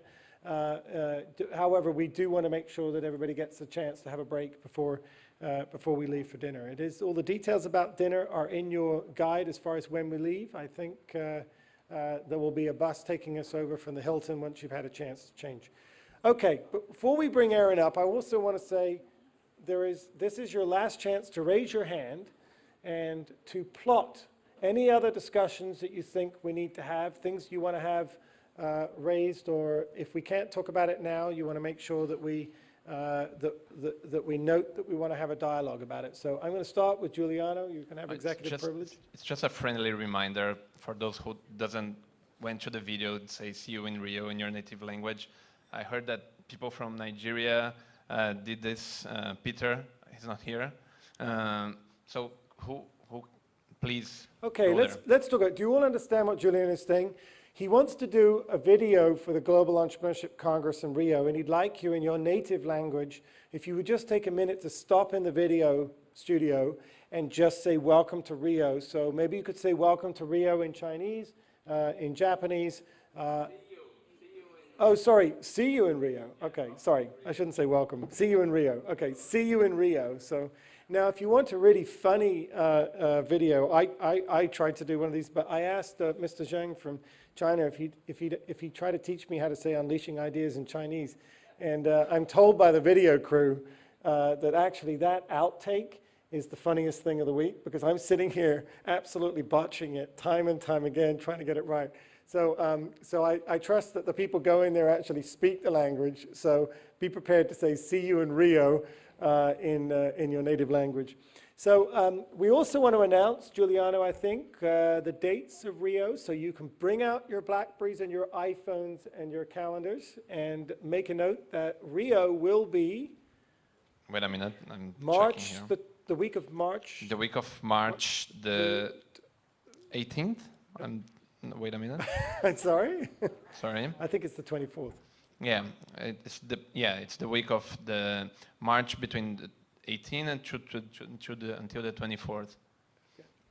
Okay? Yeah. So obviously you'll get a notice about this near the time, but we want to give you plenty of time to avoid planning and scheduling anything else around that. It's always in March, but there are factors that influence what date and week there are in March.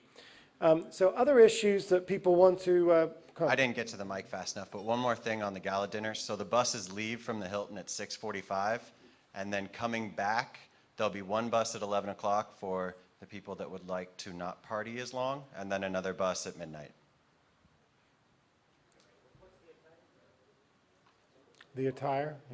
You're being asked what the attire is? The attire's black tie optional. If anybody has any questions on that, male or female, ask Aaron if you're a female, ask me if you're a male. Actually, we did say in the invitation it was traditional attire or black tie optional, which means you can basically wear what you want, but if you do have some traditional attire, oh, I really wish you'd wear it. I always wanted a traditional attire, and everybody tells me that's just not fair to ask people to wear their traditional attire, but if you have traditional attire, know that the people of Liverpool will be delighted if you would wear it tonight. I guess in England, maybe a dinner jacket or black tie is traditional attire, so maybe that'll count. So, other comments from the floor, things you just want to make sure we bring up. I know we've already bookmarked a conversation about SME Week in October. We're going to come back to that.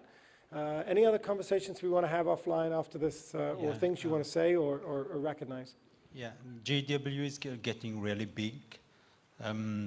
What is also, that's very good, but what's also important that we don't get diffused.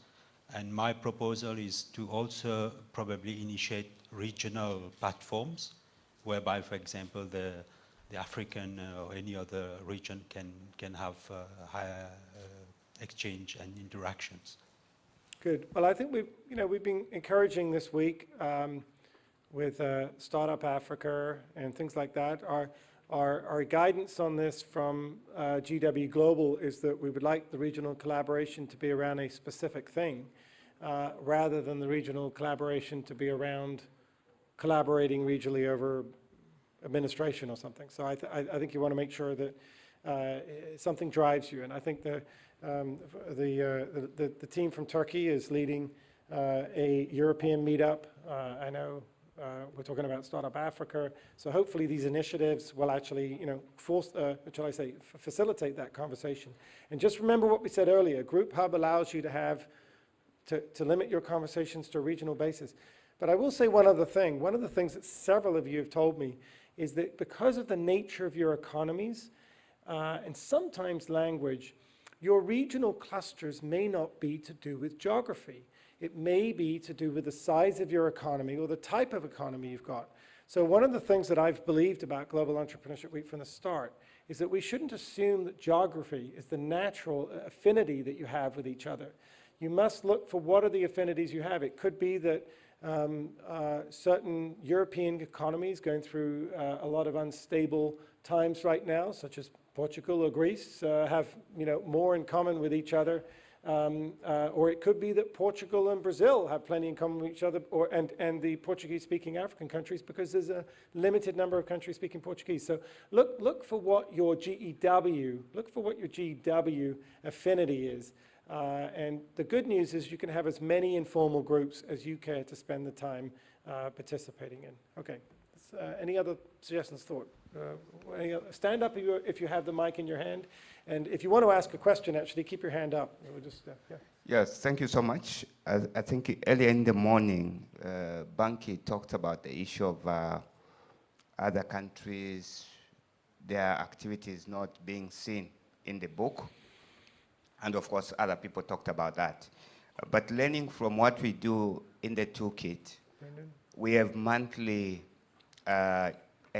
newsletter, and each hosts are encouraged to do a summary of at least a page of the key activities that took place in a given month.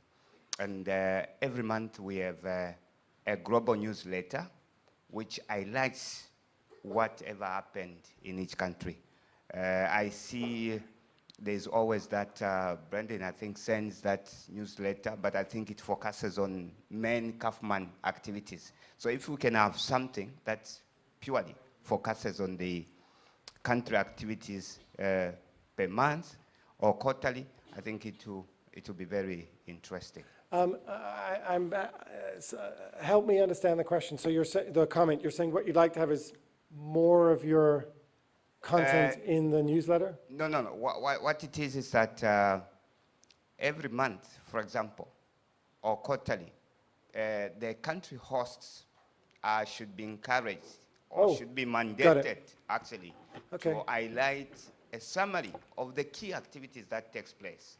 And then we are able to have a monthly newsletter which highlights whatever happened in each country. But also within there, we can even have from the global level, a competition of certain things, who performed better, maybe in maintaining the website, or various areas. Good. So basically, well, music to our ears. The more content you give us, the better. We always maintain the best vehicle to do that is, first of all, send it to us so we can talk on the website what's happening, and then we sift the best stuff and be able to take it from the website and develop the newsletter. You're all getting the newsletter that comes out? Yeah, okay. And there is a template, by the way, where you can use the same model for your national newsletter if you want. Okay, good. Anybody else got the mic? Anybody else? Okay, Vivian's in the back. Anybody else? Hold up your hand, because I'm gonna protect everybody's energy very soon, so I want to make sure. Yes, Vivian? I want to, on behalf of everyone here, they're all thinking it, say thank you to you, Jonathan, and to your team for everything that you have done, all your leadership. And I always bug Brendan. Is Brendan in the room? Please stand up. Where are you? So I like to say, I remember the first time I met him in Kansas City, and he was like this wet behind the ears kid, and every year he's up there and he's getting to be a stronger leader and a stronger leader, and eventually he's probably going to be the president of the Kauffman Foundation. But you're doing a good job developing this team too. And I also wanted to say congratulations to all of us for what we do. Yeah. We're great people. We're doing great things. We have lots of passion. And I want to know why it's going to be so great tonight. Are we having a special guest there? Uh-huh.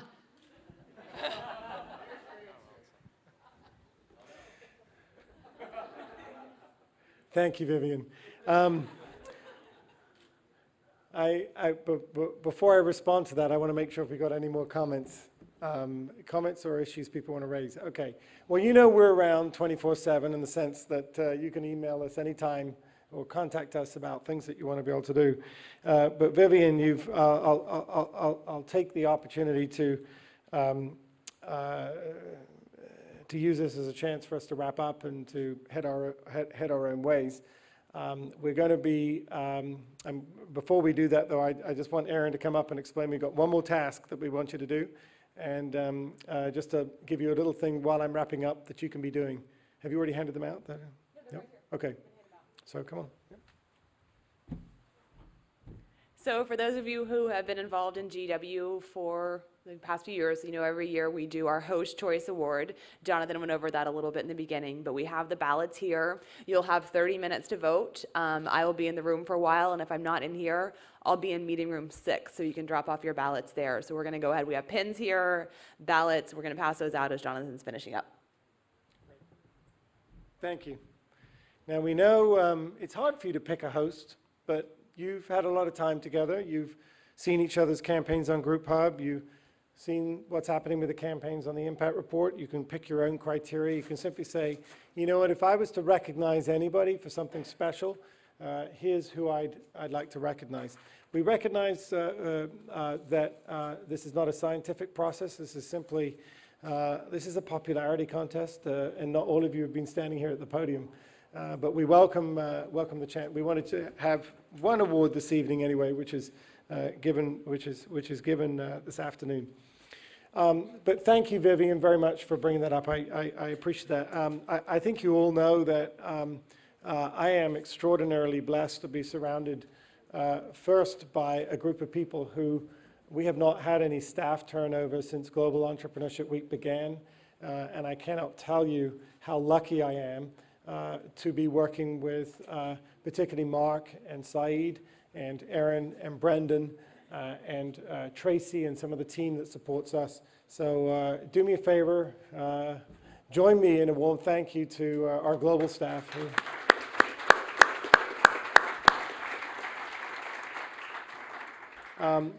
But it's self-evident, it's actually you guys that do all the work. You're on the ground, you're building the campaigns. You're the ones, as Mark always reminds me frequently, if we look good, we only look good because you look good. So we want to thank you very much for all that you're doing. And thank you for coming to this, because it is extraordinary the way every year, the only people who aren't in the room are the people who, the immigration authorities in the nation concerned, for some reason, had inefficiencies at the local level and just wouldn't, couldn't get visas organized in time. That seems to be the only reason that we ever miss a host. And we think giving you a year's notice is a good way to continue that. But I know that you've all got other day jobs, and I know you've got things to be doing. So we want to thank you for taking so much time. So thank you not just for your campaigns, for taking the time.